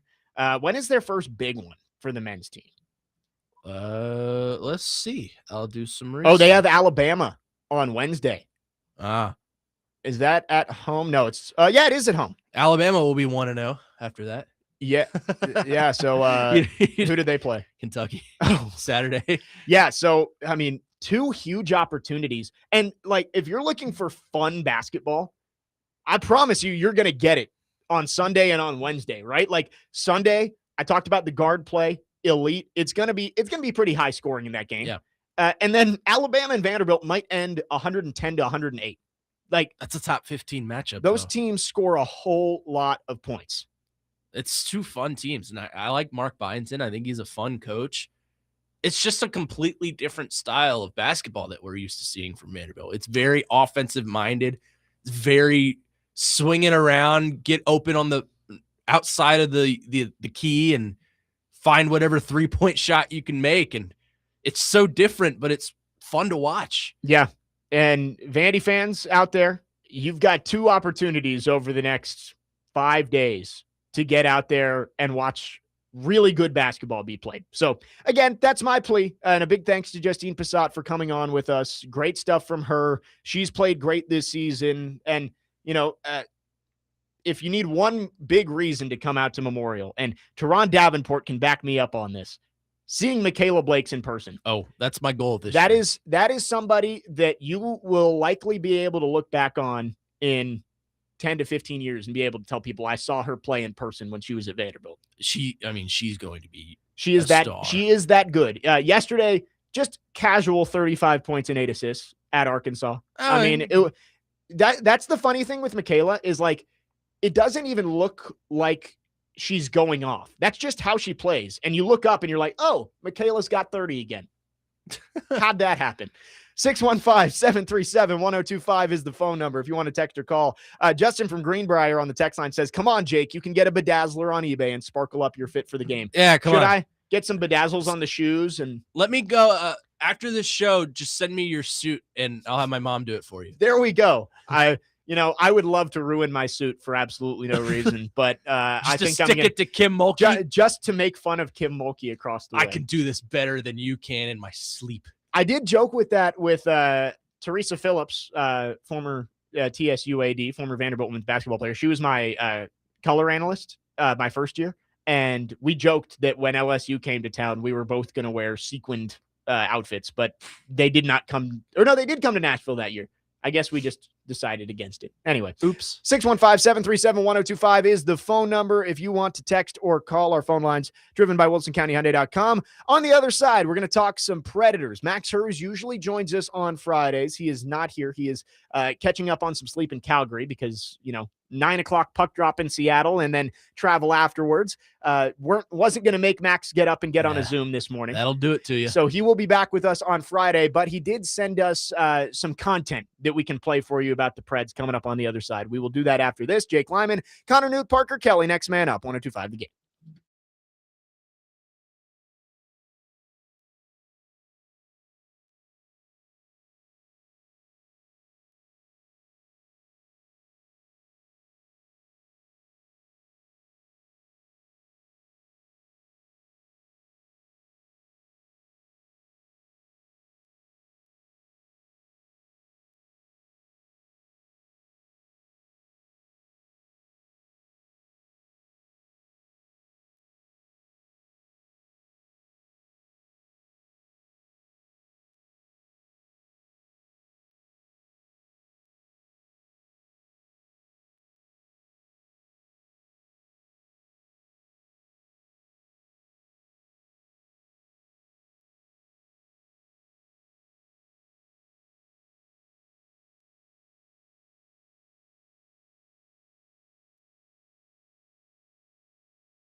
Jake's favorite movie right here. I love it.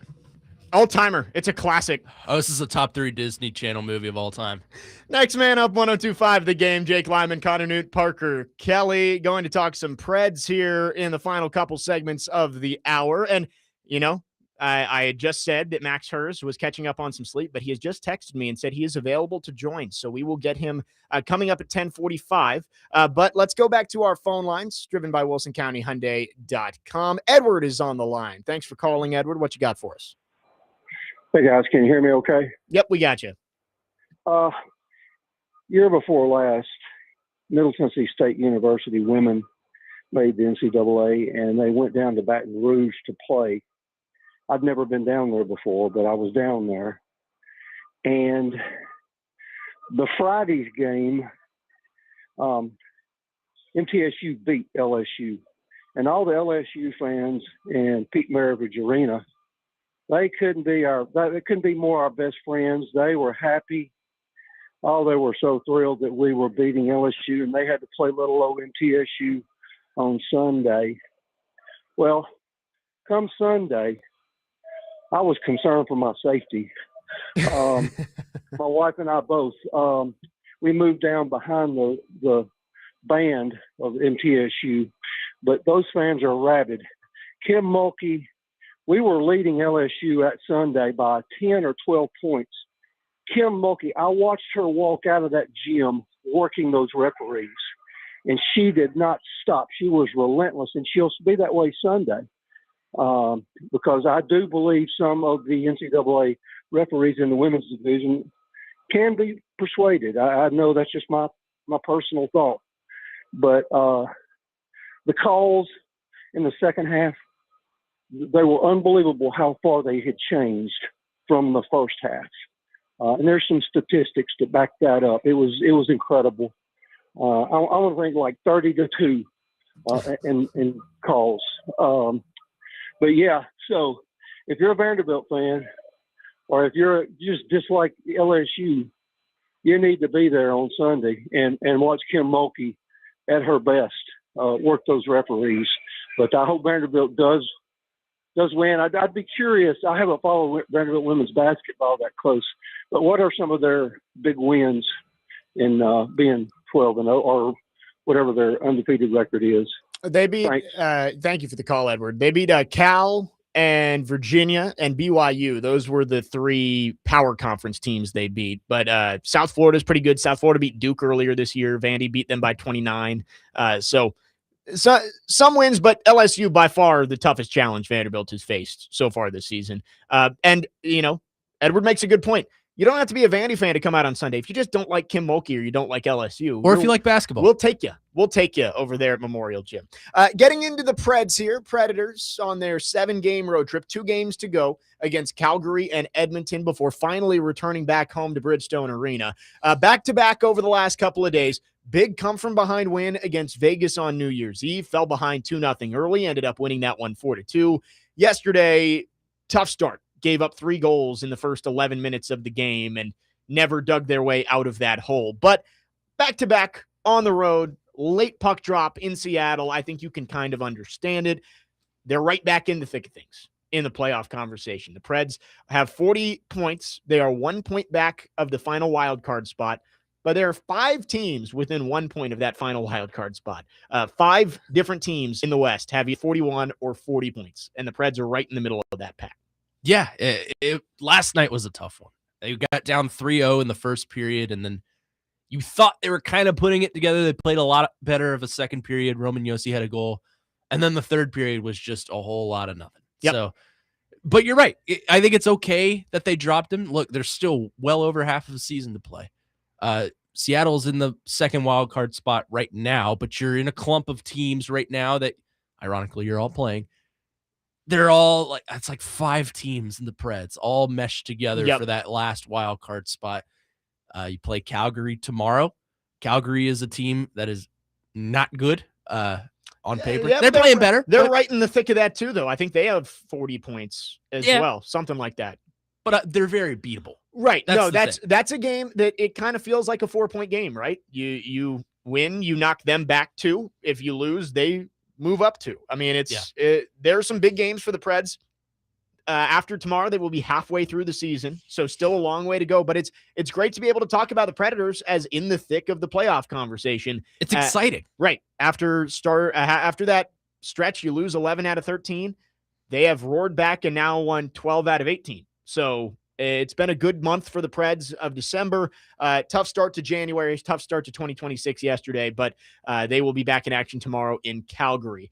Max is going to join us at 10:45, but he did send us an interview from yesterday, and I did want to get to this. Michael Bunting spoke with Max before the game yesterday, talked a lot about what the Preds have been doing right lately, his role on the team, his relationship with Steven Stamkos. We'll let you take a listen to that here as we look back at Michael Bunting's conversation with Max Hers. And again, Max going to join us in the next segment. Here's Max's conversation with Preds winger Michael Bunting.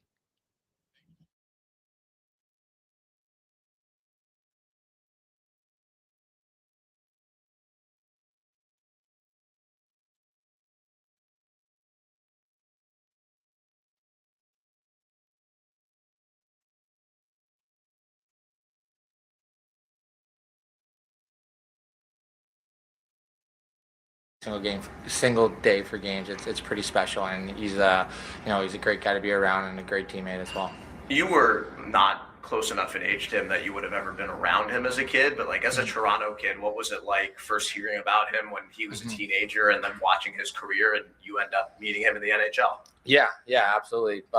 Being a Toronto kid, growing up, you always knew the name Stamkos, and he was, a young kid lighting up the league right when he got into it. And it's pretty funny. We always joke about it, but when I played in Toronto and he was in Tampa Bay, we did not like each other. We had some good rivalries and good playoff series, and now it's pretty funny. He's one of my closest friends on this team. He's great to be around. I like spending a lot of time with him. So it's funny how things can change when you become teammates. But yeah, he's a special player and a special human, and he's great to be around. And Had you formally met him before you got to the Preds last year? No, never met him. Only obviously playing against him, and those were always fun battles for sure. So. What has this role all month of December been like?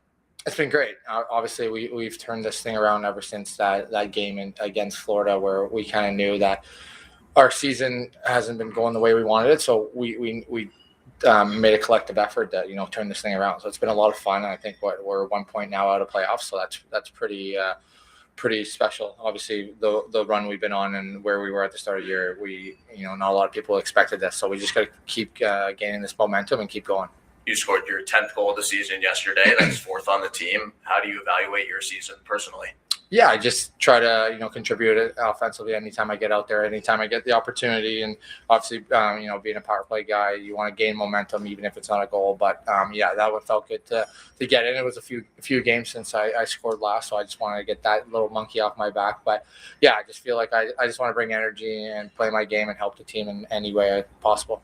You've been playing with Eric Hall most of the season. What's most fun about the game that you guys have developed together? Yeah, Halls is great. He's definitely he's a very reliable player out there. He's very defensively sound. He knows where to be to make sure they're not scoring on us. So yeah, he's great to play with, and we like to communicate, and we enjoy playing with one another. And we're both very loud out there, so it works. Net front is such a big part of your game. What do you think is important about the net front game right now in the current NHL? Yeah, I think a lot of goals are there. I think a lot of that's where a lot of guys score. I feel like if you look at a stat, it's all from the hash marks down. So if you can master that craft and be willing to go there, it's not a fun area to go for sure with some cross checks or hits and stuff like that. But you do get rewarded. So just like that last night in Vegas, I was able to get rewarded in that spot. So I always try to find my way there. I feel like it is fun for you though, right? Yeah, it gets me in the game. If I get hit pretty quick, I feel like I'm in the game right away. Talking to Michael Bunting before the Preds and Kraken tonight, feels like you found a home in Nashville, and you were traded at the last 2 trade deadlines, which doesn't really happen to a lot of guys. What's it been like finding a home here this season? Yeah, it's been great. The last 2 trade deadlines have, they were shocks to me, especially last year. I was not expecting the trade from Pittsburgh to Nashville. I really enjoyed my time in Pittsburgh. I loved it, and I have nothing actually negative to say about there. I thought I was going to stay for sure, but that's the business side of it, and I'm very fortunate to end up in Nashville. We have such a great room here. We have a lot of fun. Even when we weren't doing well, it showed. The guys were still having a lot of fun together, and it was enjoyable going to the rink. So that just shows the character that we have in this dressing room. Even when things are going bad, it's a good time here. So there's no surprise that we've changed it, because we all actually really enjoy spending time together. And I know no player is ever thinking about their contract in the season, but like, you're in a contract year, you've been traded the last 2 deadlines. Are you able to not think about that with all the changes that have happened in the last couple of years, now that you're in a place where you're really happy and the season's going well? Yeah, actually, to be honest, I haven't really even thought about it at all. I just I've been through this process before, and I feel like the first time going through it, it's nerve wracking and whatnot. So this time around, I've actually kind of put that on the back burner. I haven't really put much thought of it at all. And I think obviously, having my first son, I think that has changed my perspective on a lot of things, that I kind of put hockey away when I go home and I just spend time with him, and it's a lot of fun. So I think he has helped this year without even knowing it. That's awesome. Thanks, Mike. Yeah. That's Michael Bunting. Thank you. That was Max Hurst with Michael Bunting from yesterday. Lots of good stuff in there. Yeah. From yesterday's pregame show, but Max sent that in as it looked like he was not going to be able to join, but happy surprise. We got Max Hurst. He'll be coming up next. We'll do a quick segment with Max on the Preds, talking about the remaining games on this road trip, what it's looked like so far, and much more. Coming up right after this, Jake Lyman, Connor Newt, Parker Kelly, next man up, 102.5 The Game.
Next man up, 102.5 The Game. Jake Lyman, Connor Newt, Parker Kelly with you. Wrapping up the second hour of the show, and a pleasant surprise this morning. We thought we weren't going to be able to get Max Hers on, as he is on this long Western road trip with the Predators, but he is with us now. Max, thanks for taking some time, and I know you guys got in late, so appreciate you giving us a segment here.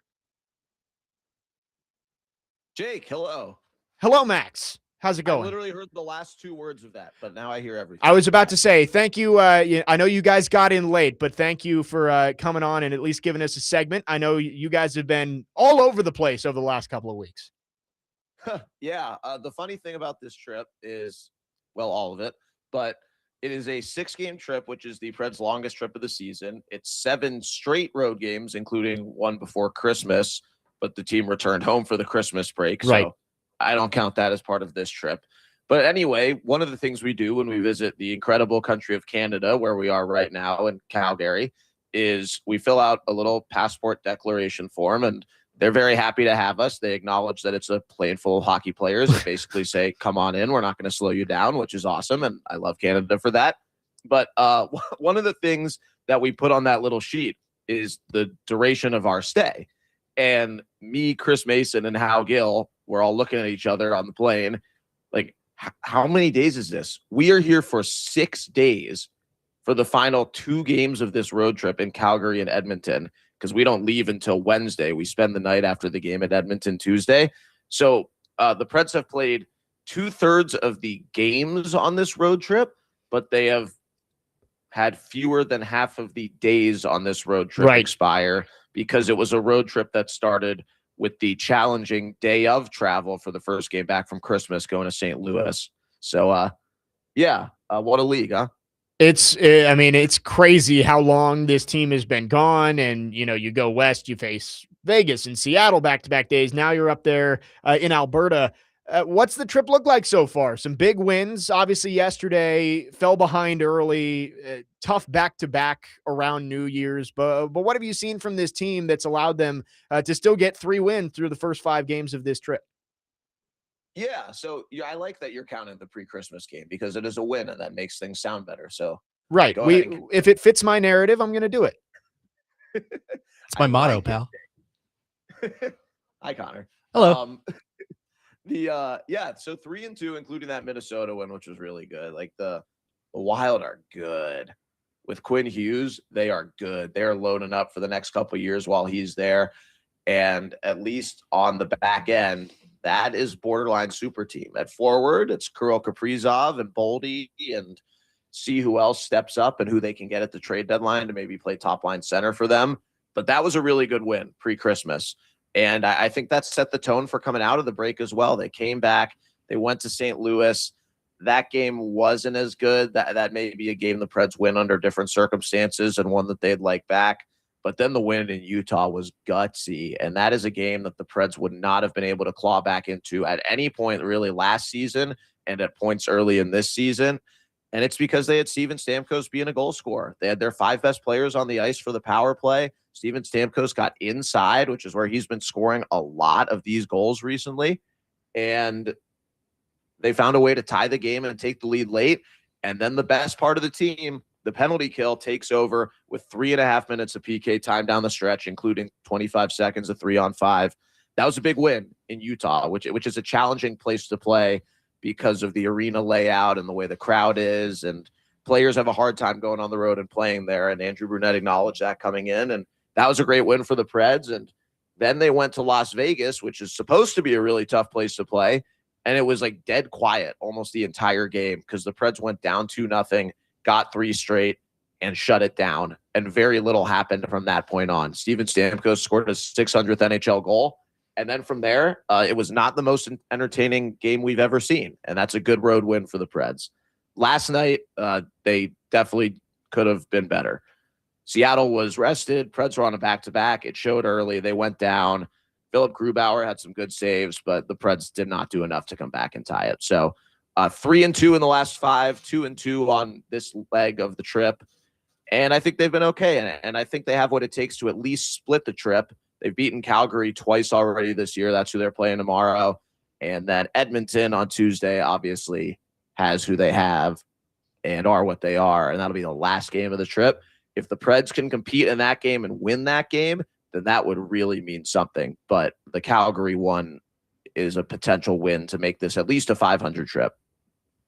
Max, let me ask you about the other news that came out today, and that's Olympic rosters for next month's Winter Olympics are getting revealed. And as of right now, there are 4 Preds on Olympic rosters. Forsberg's on Sweden, Erik Haula and Jussi Saros are playing for Finland. What does that mean for the organization to be represented like that? Yeah, and the fourth one, Connor, is Roman Josi, who we've known as on Of course. Switzerland since the summer, and he will, without a doubt, be the captain of the Swiss, which is going to be awesome. And it's funny for you. I don't think people realize, even in Nashville, how much publicity and like video press and attention during these broadcasts that Roman Josi is going to get, because we're so used to watching Roman Josi, and obviously he's one of the best players in Preds history. He's the all-time leading point scorer for the team. He's 10 games away from being the first Pred ever to play 1,000 games, all for the Preds. But what he is in Switzerland is another level. And they have 10 NHL players. If those guys play well and Switzerland does well and pushes toward a medal round, Roman Josi could be the absolute star of the men's hockey tournament around the world. And obviously, they're not going far if he doesn't play well. So that's part of it, but I would expect him to play great. He's playing with players who grew up idolizing him. He's playing with players like Nino Niederreiter, who he's known for half of his life. I think they're going to be really fun to watch, and I think he's a player who the world and the broadcasters and all of that are going to spotlight at the top level. And the other 3 are Philip Forsberg, who was named to Team Sweden today. It was a little bit of a surprise that Forsberg was not one of the first 6 players named over the summer.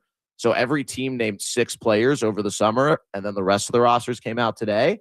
I hope that got Phil going a little bit. That's something that I hope doesn't make him happy. And he's played well this year. I think it may be a little bit of a response to that, which is good. And obviously he was going to make the team. So he's made the team, and he hopes to score better than he did in the 4 Nations, which was a small sample, but he didn't score a goal in 3 games there for Sweden. So that's a potentially really good team. And then we've got 2 on Finland. Jussi Saros, who we already knew would be there. And it's going to be the same 3 goalies for Finland that were there for the 4 Nations last year. Saros, our old buddy Kevin Lankinen, and Ukko-Pekka Luukkonen from the Sabres. So you assume Juice will be the number 1, without a doubt, at least to start.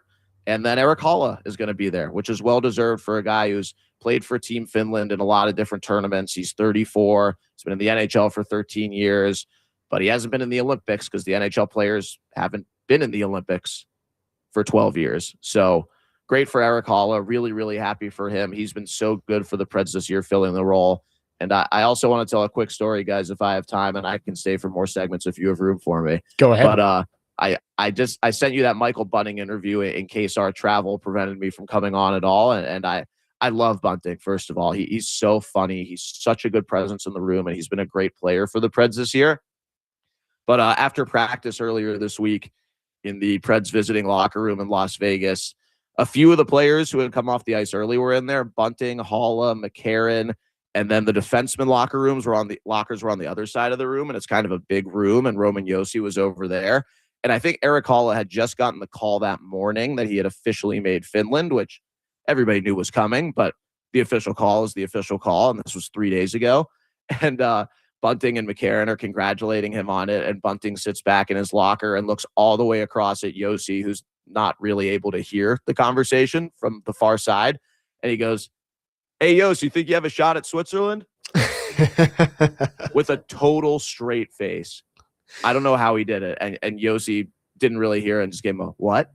And Bunting goes, "Do you think you're going to be on Team Switzerland?" And Josi just kind of shrugged. But that's Michael Bunting. And I thought it was so funny. And I don't know how he kept a straight face. He's a comedian. That's great. And it was cool hearing that interview with him yesterday. Talked a lot about his relationship with Steven Stamkos now, and maybe a little bit of a rivalry back when he was with Toronto. Max, you said you can stick around. You got one more segment? Yeah, as much as you guys want. I'm up. I'm here. Never quite know how travel is going to go when you're going across the border into somewhere with snow on the ground. But yeah, we rolled in pretty much on time around, I don't know, 1 a.m. Mountain Time last night. So Gotcha.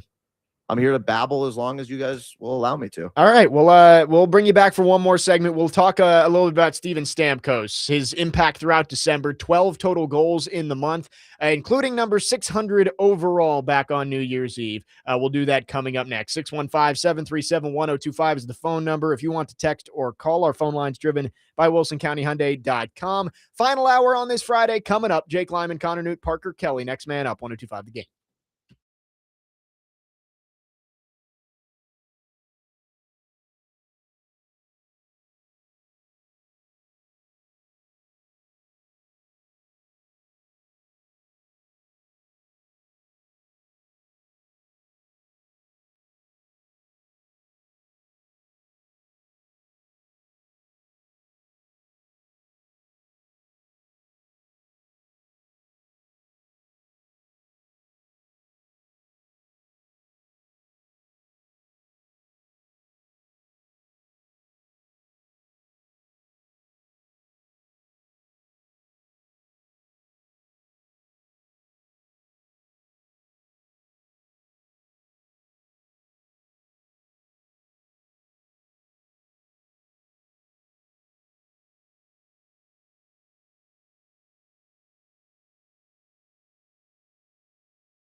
Final hour on this Friday. Next man up, 1025 The Game. Jake Lyman, Connor Newt, Parker Kelly, broadcasting live from the Busy Bee Plumbing, Heating, and Air Conditioning Game Nashville Studios, home of the $99 yearly Beehive membership, where the buzz is always about great service. We are joined for one more segment from beautiful Calgary. Max Hers from Preds Radio with us, talking about the Preds' long 7-game road trip. 6 games in a row, but 7 consecutive road games. And the Preds so far have won 3 out of 5. They will take on the Calgary Flames tomorrow. And Max, we talked a little bit about Steven Stamkos in the last segment. 600 goals in his career. And as somebody who does play-by-play as well, I know it's special to be able to call moments like that. I'm sure that was cool for you as someone who grew up watching Steven Stamkos to be able to say that you called his 600th goal. Yeah, it's pretty crazy. And only 22 players have 600 goals, which is absolutely nuts. It's just so crazy to think about. And the way Stamkos has scored over the past month, I think made it much more special because now it really feels like the real Steven Stamkos is on the Preds, and the Preds are getting what they wanted from a goal scoring standpoint when they signed Steven Stamkos 2 summers ago. So I think all of that lining up with the milestone made this an all-time Preds moment that our fans and our team are proud of the fact that it happened in Preds gold. And it's already cool to have Steven Stamkos, future first ballot Hall of Famer, scoring goals for the Preds. But the fact that all of this lined up the way it did and the Preds are playing well right now and they are close to maybe trying to make a push for the playoffs here in the second half, and Stamkos is a big reason why. That's what made it such a great Preds moment to me, in addition to it being an obvious moment of NHL history. What difference have you seen from Stamkos over the last month? I mean, 12 goals in December, and I heard Adam Vingan say earlier this week, 6-game winners, which is tied for the most by any player in a month in NHL history. What have you seen from Stamkos that has finally got him into this groove that I think Preds fans were hoping for when they signed him initially? Yeah, that stat was crazy. There are only 6 players in the entire history of the NHL, dating back to the original 6, who had 6 game-winning goals in the same month. Like, it goes back to Jean Beliveau in 1960. He was the first. Wow. Jean Beliveau, Bernie Geoffrion, Mike Bossy, Brian Propp, Johan Franzen in 2008 from the Red Wings was the most recent, and now Stamkos. Like, it's just so the numbers are crazy. Like, game-winning goals are the most important goal-scoring stat, and he did it in a lot of different ways, but he's winning the Preds games. And I think to answer your original question, the difference is just how engaged he's been, and not that he was disengaged, but where he's been going on the ice, playing with Ryan O'Reilly. The last 3 seasons, the Preds have had stretches of different times where the top line has worked. 2 years ago, it was Philip Forsberg, Ryan O'Reilly, and Gus Nyquist for most of the season. Now this year, it's Forsberg and O'Reilly with Stamkos. And Stamkos, I think, has done a lot of the things that Nyquist did well. But obviously, Steven Stamkos is a more gifted goal scorer than Gus Nyquist. So they're creating even more than they did during that season when Philip Forsberg had the Preds record 48 goals 2 years ago and almost 100 points. So that's what we're seeing from them. Forsberg has adapted his game, and to bring Adam's points back in, Adam has done a good job on Twitter, and I haven't been able to listen since we've been traveling, but presumably on the talk show as well, showing the analytical numbers of where Stamkos has been scoring from and how he has been scoring at the net front, on redirects, getting to the high danger areas. And then for him, when he's doing that, the entire left side of the ice, even far away from the goal, is also a high danger area because he's Steven Stamkos and the one-timers happen. And the 600th goal was one of my favorite goals he scored as a Pred, independent of the milestone, because it was a variation on the power play one-timer that we haven't seen on the Preds, but was very Predsy because it was a tough angle one-timer, and it was an awesome cross-ice pass through the crease by Philip Forsberg right in his wheelhouse to set it up. So those type of plays are happening. The power play has been great recently. Luke Evangelista has gotten on the top unit, which I thought was well-deserved for a long time, and that has paid off and helped Stamkos quite a bit. So a lot of things are going in the right direction for Stamkos, and the way that he handled the tough times here has translated into some really, really good times recently, and he deserves it. Max, let me ask you about the young guys on the other side. I guess on the other end of this conversation. They're all playing well, in my opinion, as well. Luke Evangelista has come on. Reed Schaefer, I think, is playing serviceable since being called up. How much of a difference do you think those guys provide in the play of the team? I think you can make the argument that Evangelista is the 3rd most valuable player from the hot stretch of December. Like, if you were to do 3 stars of the month for the Preds in a great month, they had 10 wins and 4 losses last month. Stamkos is number 1. O'Reilly, Evangelista, and Saros are 2, 3, and 4 in some order. And the thing that Evangelista is doing that really made a difference for a while, out of the 4 forwards who were producing, which was Forsberg, O'Reilly, Stamkos, and Evangelista, whichever of those guys wasn't on the top line and wasn't playing with any of those other players 5-on-5, wasn't giving us much. Even when it was Forsberg, he had 5-6 game goal droughts on the second line away from those guys. And now it has been Evangelista who's not with those guys. And even on the wing, he is driving his line at even strength, mostly with Bunting and Haula. And that's good because those guys have production too. So I think Evangelista has really turned a corner, and the contract situation was what it was. I don't think that affected him. I think he is just a slow starter, and hopefully that's something he grows out of. This is his 3rd season of hopefully many for the Preds as a homegrown pick that seems to really be getting to where he should be. And he's still only 23 years old. So it's a long season. It's a long career. Evangelista's playing the best hockey he ever has. He's been a playmaker, which I think is a really good role for him in the league. He's tied for the team lead in assists with Ryan O'Reilly. And I think the goals will come too, like they did earlier this week, and they'll start coming in the second half as well. He's made a big difference. And Schaefer, since you asked about him as well, really has fit well on the 4th line with McCarron and Smith. And they need somebody with those guys who can go out there and be on the same mission. And at times it was Tyson Jost or Ozzy Weisblatt. I think Schaefer is a better fit just because of his size, if nothing else. So 17 games for Schaefer. He's played 17 in a row since he was called up on Thanksgiving. This is a cool trip for him. Last night he got to play in Seattle, where he played his junior hockey on a really good junior team, the Seattle Thunderbirds. So he got to be back there. His little brother, who also plays in the Western League, got to see him play in person in the NHL for the first time.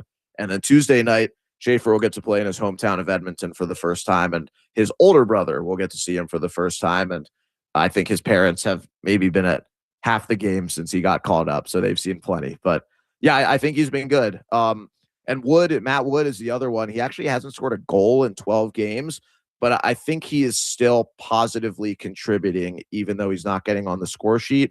They're not losing him. They're definitely not considering sending him down or anything like that. He's a part of the team and he fits in well. And I think the goals will come for him, but the rookie wall is real. And he hasn't had many, oh my God moments. I can think of maybe 1 or 2 where he gave pucks away badly, but other than that, no mistakes that are hurting the Preds and no really bad shifts from a rookie.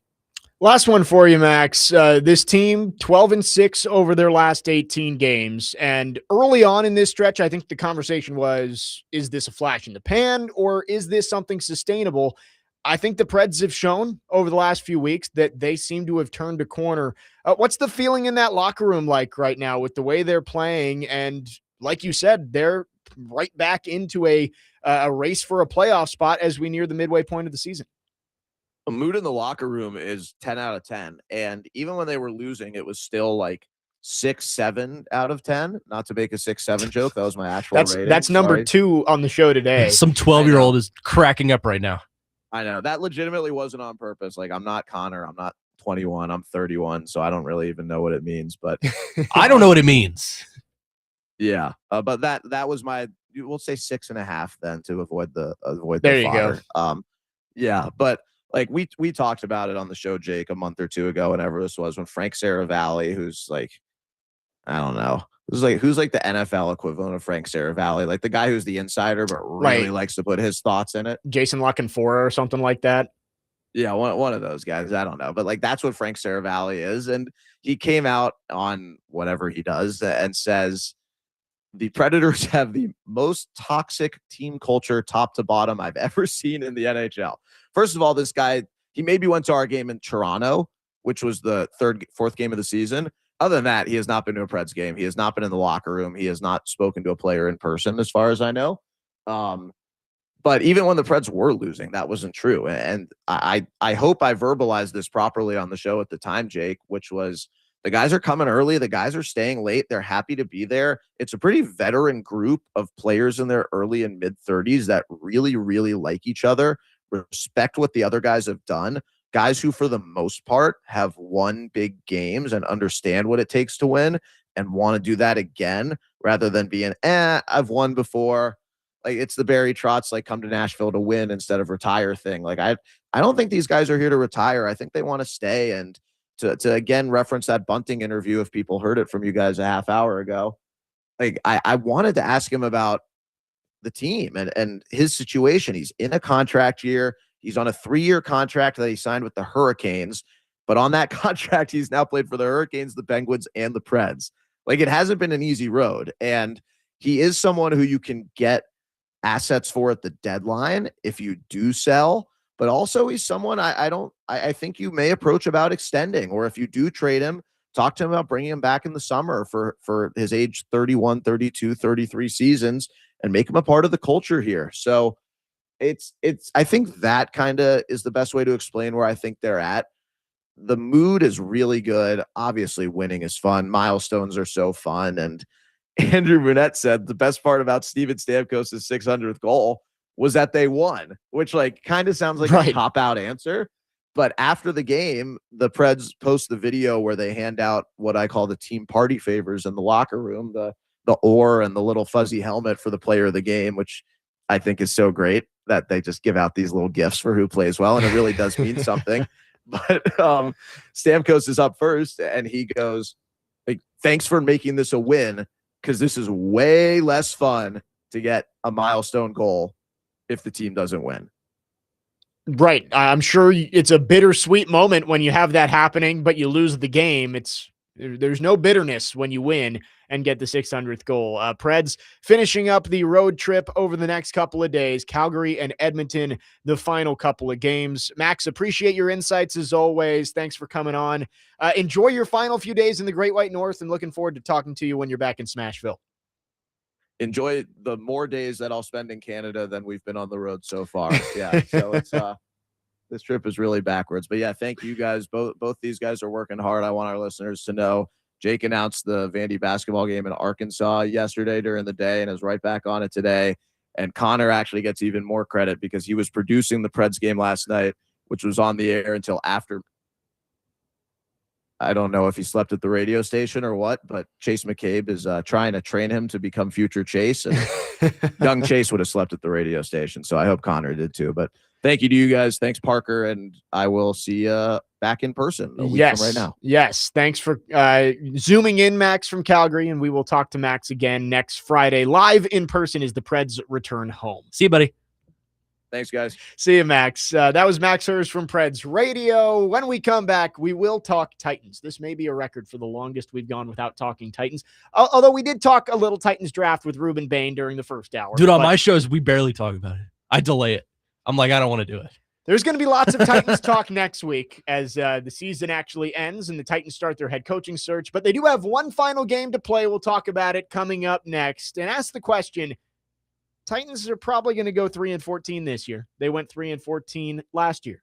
Do you feel any differently after this year than you did last year? I think you probably should. We'll talk about it next. Jake Lyman, Connor Newt, Parker Kelly, next man up, 102.5 The Game.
Hold on. I can get this. That's Bieber. Yeah, it's just Bieber. Okay. Old Bieber. Way old Bieber. He's like 12 here. Yeah. Next man up, 102.5 The Game. Jake Lyman, Connor Newt, Parker Kelly. Big thanks to Max Hurst for joining us for a couple segments there from the road. Preds in Calgary taking on the Flames tomorrow night. But we have to talk some Titans. It is week 18, 48 hours away from the Titans' final game of the regular season, Cam Ward's final game of his rookie year. And it's very likely the Titans are going to finish the season 3-14, same record as they had last year. They are 13-point underdogs against Jacksonville. So, and Jacksonville has to win. Right. We talked about it earlier this week. Jacksonville, outside of needing to play to win a playoff spot, they have the most to play for. They could be the 1 seed. They could be the 7 seed still at this point. So lots to play for Jacksonville. Very unlikely the Titans win this game. We'll see how competitive it is. Titans have been competitive for the most part since the bye week. Can they do it again on Sunday? But you're probably going to be 3-14. I do think this 3-14 feels a lot better than last year's 3-14. Yeah, I mean, there's positive momentum heading into this season, I guess you could say. I guess the only thing last year that was positive was when you we're going to draft a quarterback. You got the number 1 overall pick. Right. Like you came out of that feeling like there was some hope there. But I think with this team, you look at it and you say, all right, the quarterback has shown a lot of growth this season. And you believe that he is going to take a stride in year 2 if he's going to become the franchise quarterback. Mike Borgonzi has proven that he can bring in some solid young players. The 4th-round pass catchers have all been pretty solid as rookies. You saw some flashes from Kevin Winston when he was out there, Marcus Harris as well. It's looked good. You're going to have a high draft pick. You're going to have $130 million in cap space. I think this year's 3-14, you never want to go 3-14, but I think at the very least for the Titans fans, you can see that there's a little bit of hope that this thing is going to start getting better and not getting worse like it was after last year. Yeah, I mean, I don't want to say there's light at the end of the tunnel because we got a long way to go before the Titans are competitive, but you're starting to see some positive growth. Like you mentioned, the quarterback is playing good. You think you have your guy. You've got an all-pro level player on your defense who is in the prime of his career and doesn't sound like he wants to go anywhere. So that's good. Kind of like we mentioned earlier when we were talking about the Titans draft, maybe you're not going to be able to trade down and set yourself up for the future, but you're still going to get a premium player at a premium position, which you can only do in a draft. You don't just get those in free agency. Right. Or very rarely can you trade for that kind of player without giving up your entire future. So this is the easiest way to do it. And look, Brinker and Borgonzi, when they started here, they said they wanted to have as many top 100 picks over the next 5 years as they possibly could. I think they're on track to do that in a roundabout way. Maybe not by selling off, but right now I think what they're doing is fitting the window of when the Titans can be competitive. By taking a player in probably the top 5 of this draft, whether that be an edge rusher, a wide receiver, or maybe even a cornerback, although I kind of doubt that one's going to happen. Yeah, corner. We talked about it earlier this week with Corey. Of corner feels like a position you go get somebody in free agency. Yeah, and you'll draft a corner at some point, but maybe day 2, right? 3rd, 4th round, right? You might get an extra 4th round pick if the Ravens win on Sunday night. Yeah, so I hate that I'm pulling for the Ravens. I know, but I mean, it's like 20 spots you're moving up. It's not a huge deal, but I'd rather pick 20 spots earlier than 20 spots later. Yeah. So, well, does he have the sack? He does have the sacks. Okay. Yep. So all you need is win. a Ravens win to get that pick to move from a 5th to a 4th.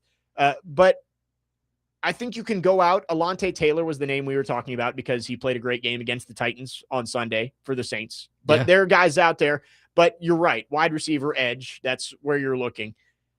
I think what is going to determine the hope for Titans fans is what they do with this head coaching hire. Yep. I don't want to overreact to whatever hire they make, good or bad, because nobody becomes a good head coach in their opening press conference, right? Like you can win the press conference and you can have the fan base behind you. That doesn't mean you're a good coach. Brian Callahan won the press conference. Right. I think Titans fans pretty much universally like the Brian Callahan hire. Mm-hmm.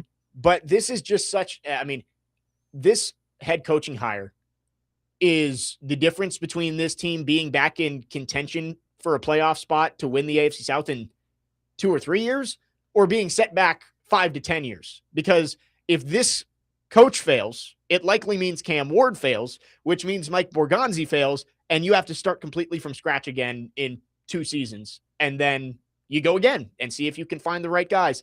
If you can get this head coaching hire right, this team, with the availability of resources they have, the cap space, high draft picks in almost every round, there is a chance for this team to at least be, I don't know, a 7-win team next year.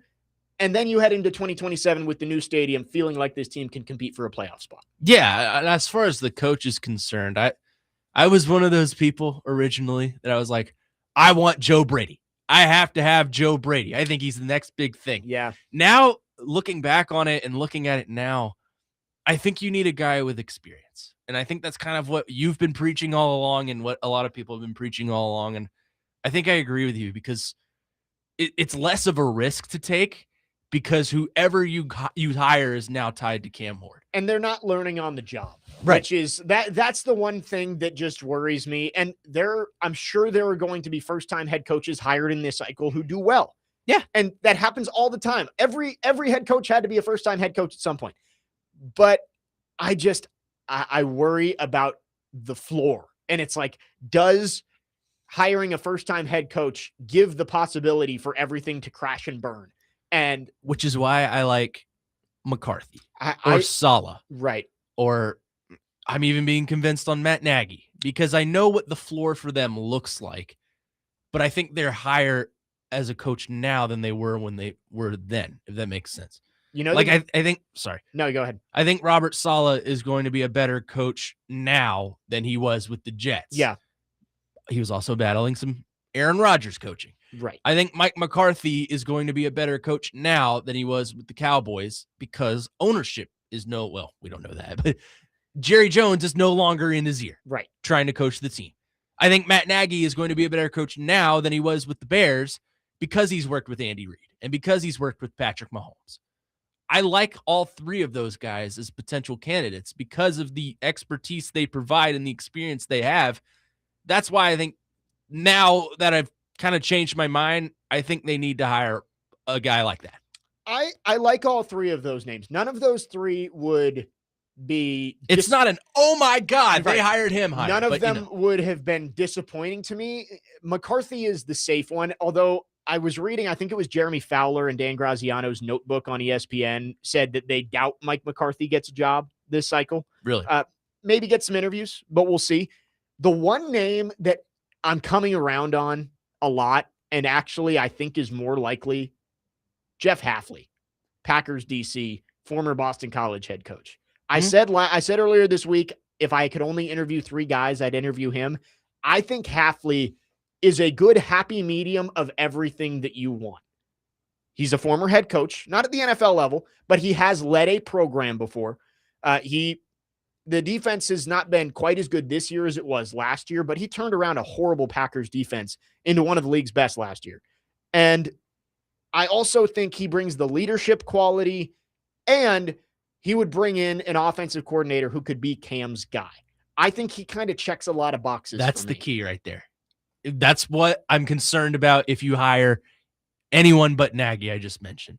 You have to bring in an OC that is elite level and can develop the quarterback. Yep.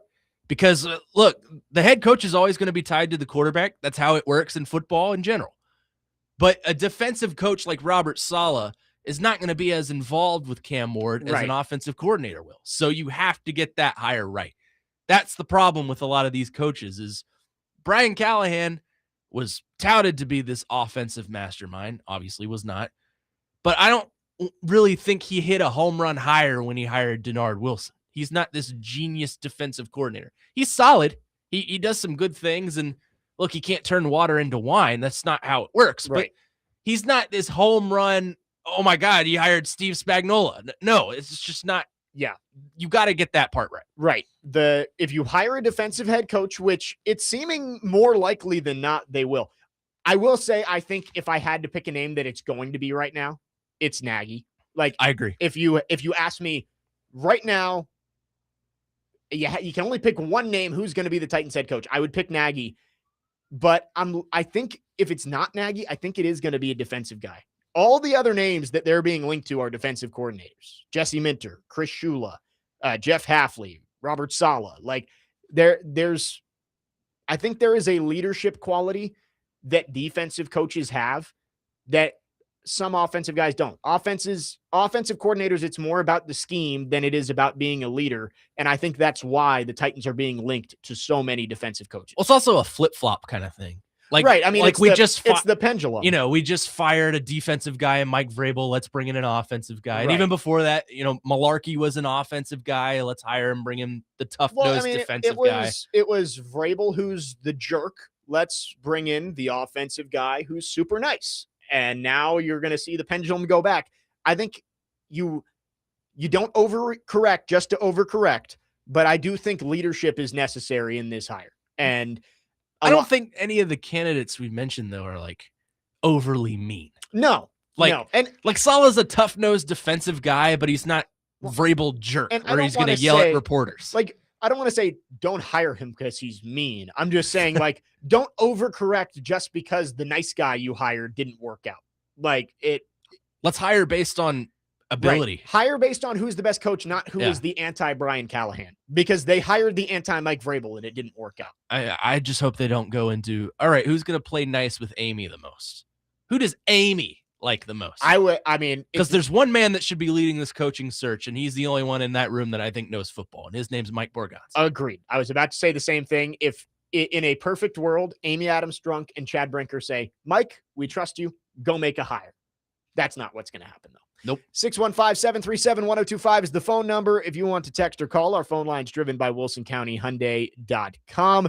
Time for our Monday headlines. We are going to guess what's going to happen over the weekend, one for the Titans, and it also is the final week for all of the NFL. That is how that works. Lots of big games, 3 games that could be for division titles. We will see if we've got any predictions for those. Hockey, much more. Coming up next, Jake Lyman, Connor Newt, Parker Kelly, next man up, 102.5 The Game.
Next man up, 102.5 The Game. You all right over there?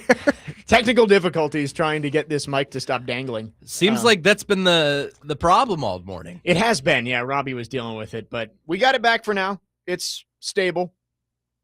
If there's one man that can fix it, he comes in right That after is us. true. Nick Frazier will be here in a minute. Hopefully he can fix this one up. Jake Lyman, Connor Newt, Parker Kelly, next man up, 102.5 The Game. Couple more segments on this Friday. We'll give our Monday headlines in a second, but first let's go to our phone lines, driven by WilsonCountyHyundai.com. Bear has called in. Bear, thanks for calling. Good morning. Good morning, guys. Yeah, real quick, I just wanted to comment on the coaching thing. But I'd like to say McCarthy, that's a solid choice. But, I don't know about the leadership thing. He just don't come across as that kind of guy. He got good offensive. He's a play caller. I like that part. But he's been like 2-time coach, 10+ years. I think it might be kind of a stale thing. But he is safe. And as far as Saleh, I don't really see it with Saleh just because he, I remember the paranoia in New York, him trying to confiscate cell phones from coaches, worried about leaks. He kind of a maniac, I don't know. But me myself personally, I wouldn't be mad at Nagy, but I would prefer Arthur Smith. And that's just because, he was like a 7-10 guy, 7-10 guy, but he never had a quarterback. I know what he was when he was here. I just think if you get him with a good, because he is a leader. I see leadership out of him, but also the offensive parts. You don't have to worry about always replenishing offensive coordinators with Cam. And if he just pick a good DC and leave everything else alone, and we can just get this roster stacked, then I think it could be a good way to go. And thanks for accepting my call, guys. Tighten up. Yeah, thanks for the call, Bear. I don't hate Arthur Smith. That's an interesting one. It's Arthur Smith, I feel like would only be getting hired because of the familiarity. Yeah, is exactly. anybody else going to interview Arthur Smith? Not for a head coaching job. Right. That's kind of where I am with this is, yes, I like Arthur Smith and I like what he did when he was with the Titans. I think he has familiarity with the building, which helps when dealing with some of the politicking that seems to be going on with Amy and others. But is he a sought after candidate? I don't know. No. And I don't think so. But I think a lot of the other ones we mentioned will be semi sought after. Yeah. I think Nagy's going to get some interviews. I think McCarthy's going to get some interviews. Saleh, I think all those guys will be getting interviews. And I do like Arthur Smith. I just think it's probably not the right time for him to be a head coach again. Maybe eventually, but I don't think right now. Let's get to our Monday headlines. What's going to happen over the weekend? We start with the Titans, their Week 18 finale, taking on the Jacksonville Jaguars. What do you think is going to happen, Connor? I think they cover. Okay, there you go. What is it? 13 and a half, 12 and a half, 13, something like that. Something like that. I think it's safe for them to cover because it's such a wide number. There you go. That's about as bold as I can get with this Titans team on the last week of the season. Last week of the year, I've made this prediction multiple times. It has happened multiple times, but I've never gotten it right on the right week. Chim Dike, one final return touchdown I knew you were to going end there. the year. Chim Dike takes one to the house to put a punctuation mark on his phenomenal rookie season. Parker, do you have a Monday headline for the Titans game? I do. The spread's pretty big, 13.5. I'm feeling pretty bold today myself. So I'm going to say it's a splattering in Jacksonville. Oh, wow. The Jaguars cover the spread. 3+ touchdowns from Trevor Lawrence. Dude is playing some unbelievable ball right now. All right. You and Connor are going head to head here. Is this the first head to head? It might be. First head to head Monday headlines. Yeah. I don't know. The Titans secondary worries me. Like it's plumbers back there. It's bad. They're going to be delivering my Zaxby's here next week. And nothing against them. Like it's just the Titans with the injuries and the trades, they've got no one at cornerback, and they're putting these guys out there that are practice squad players everywhere else. I struggle to see the Titans being able to limit the Jaguars, but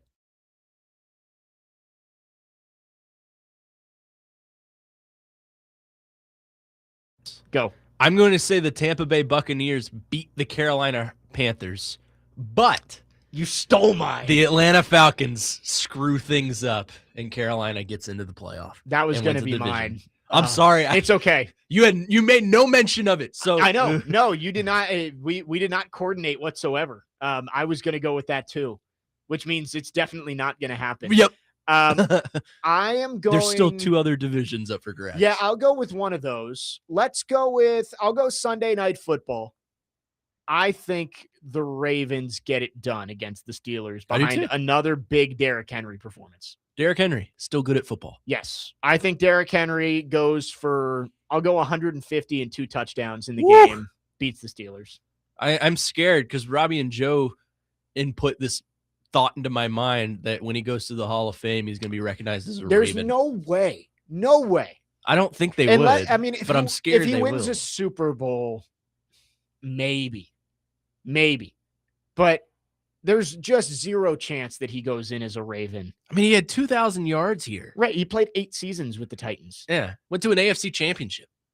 I don't see it. But, Yeah. I mean, I guess it all depends on how the rest of his career plays out. Parker, what is your Monday headline outside of Nashville? I'm going to go out to Northern California, the home of In-N-Out. The San Francisco 49ers host the Seattle Seahawks. NFC West showdown. This one is for the number 1 seed, not just the NFC West title, but it's for all the marbles for the 1 seed. Give me the 49ers at home. All right. Brock Purdy is slinging. Yes, he is. So I like the 49ers to win this one. They get the 1 seed. They get the first round bye. The Seahawks slip down to the 5 seed. There you go. I like it. All right. So, honestly, you guys are rivals for Jaguars Titans. Yes. But we're all kind of working together on all the divisional games here, right? Yeah. So you've got the NFC South. I've got the AFC North. Parker's got the NFC West. Let's see if we're all right. Those are the 3 on Monday for morning. grabs. Yeah, it is. Well, the AFC South is up for grabs, but not a head-to-head game. That NFC West game is going to be good. Yes, it is. I I'm think it's glad gonna they be put really that Saturday night, actually. So we've got a couple of callers on the phone lines. We will get to you on the other side and wrap up the show. Final Titans thoughts before we finish up on this Friday. 615-737-1025 is the phone number. Jake Lyman, Connor Newt, Parker Kelly, next man up here on 1025 The Game.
There she is.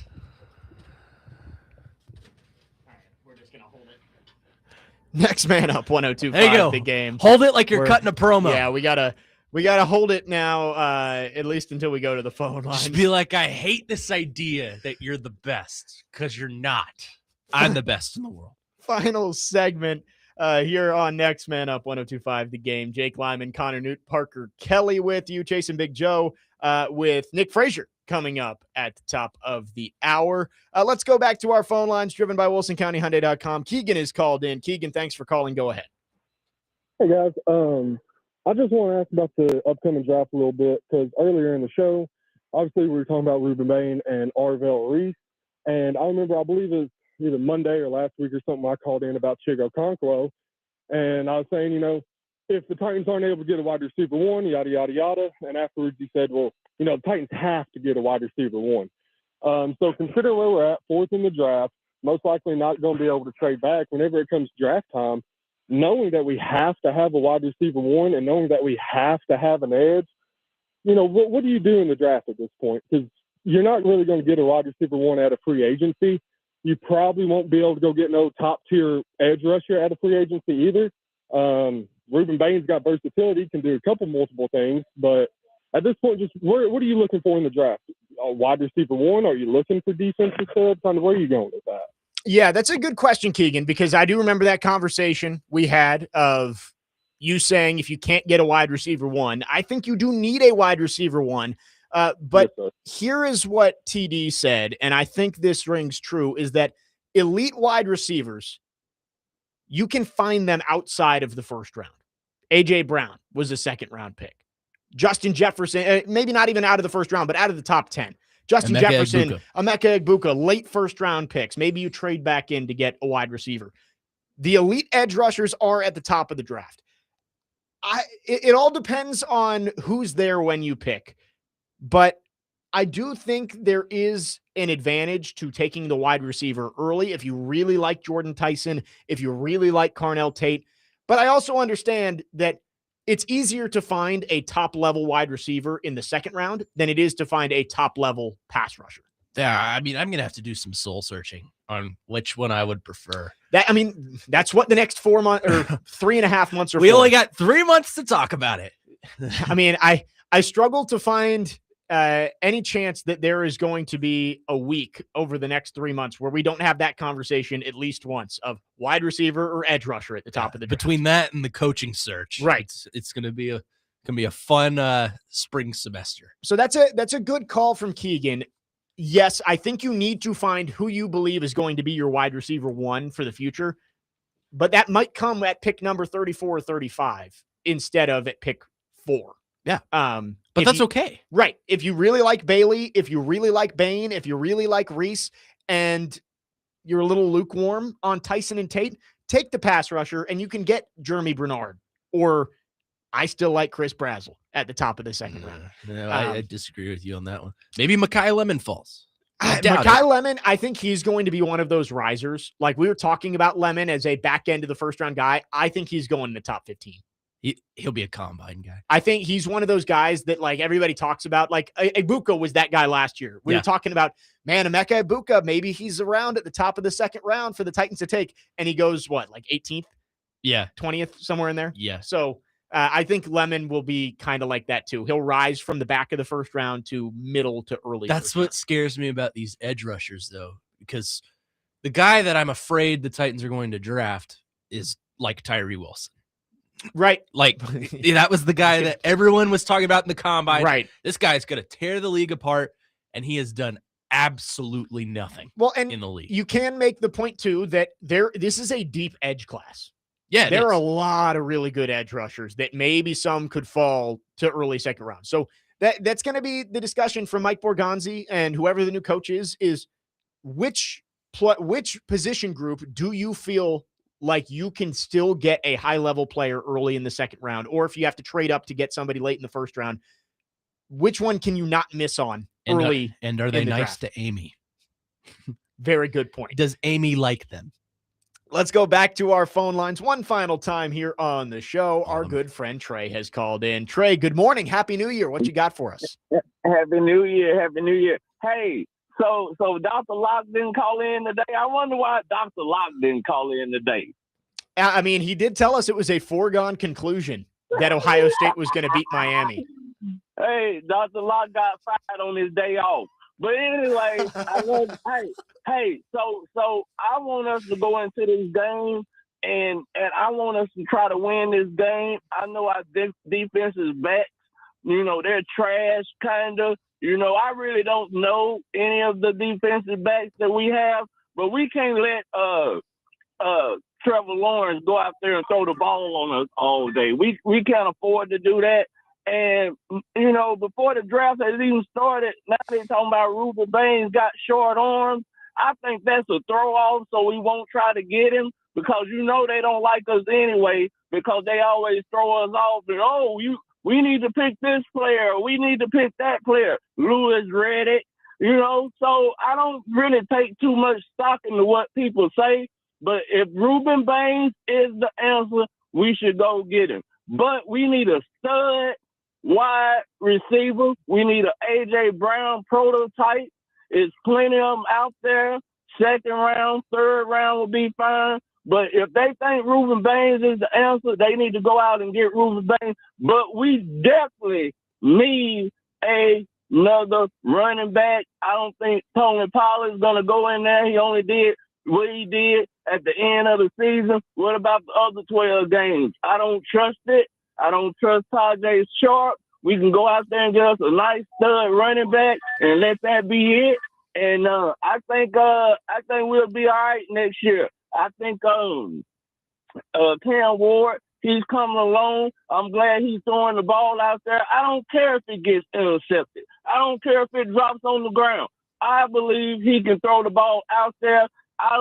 It don't need to be high though. It don't need to be soaring over the people's head. He need to drop that ball in there better. But hey, y'all have a good day. Thank y'all. Thank you for the call, Trey.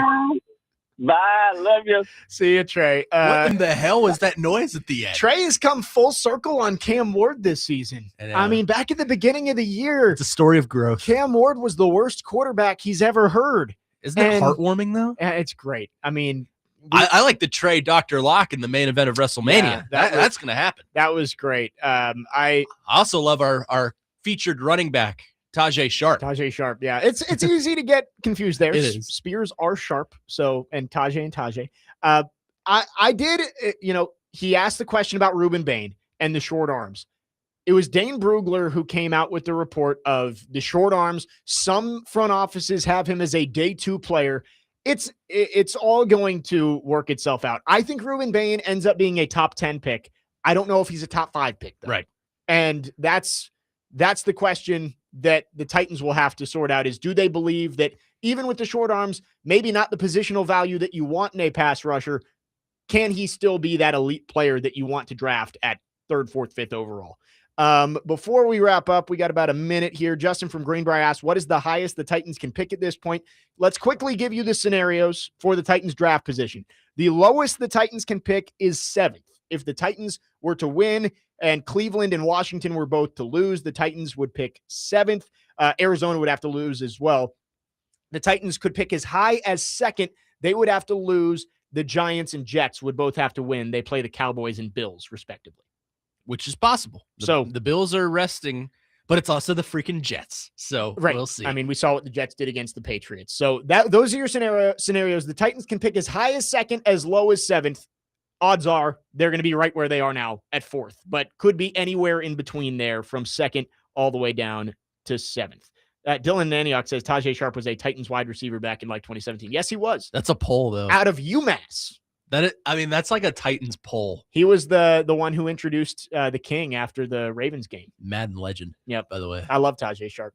Anyway, that wraps things up for us here on the show. Hope everybody's had a very happy new year. Connor, always appreciate it. Thank you. I appreciate being your first guest of 2026. That is true. Look at that. The first next man up of 2026. That'll do it for us. We'll be back on Monday with full reaction to the Titans regular season finale in Jacksonville. Chase and Big Joe are coming up next. You're on 102.5 The Game.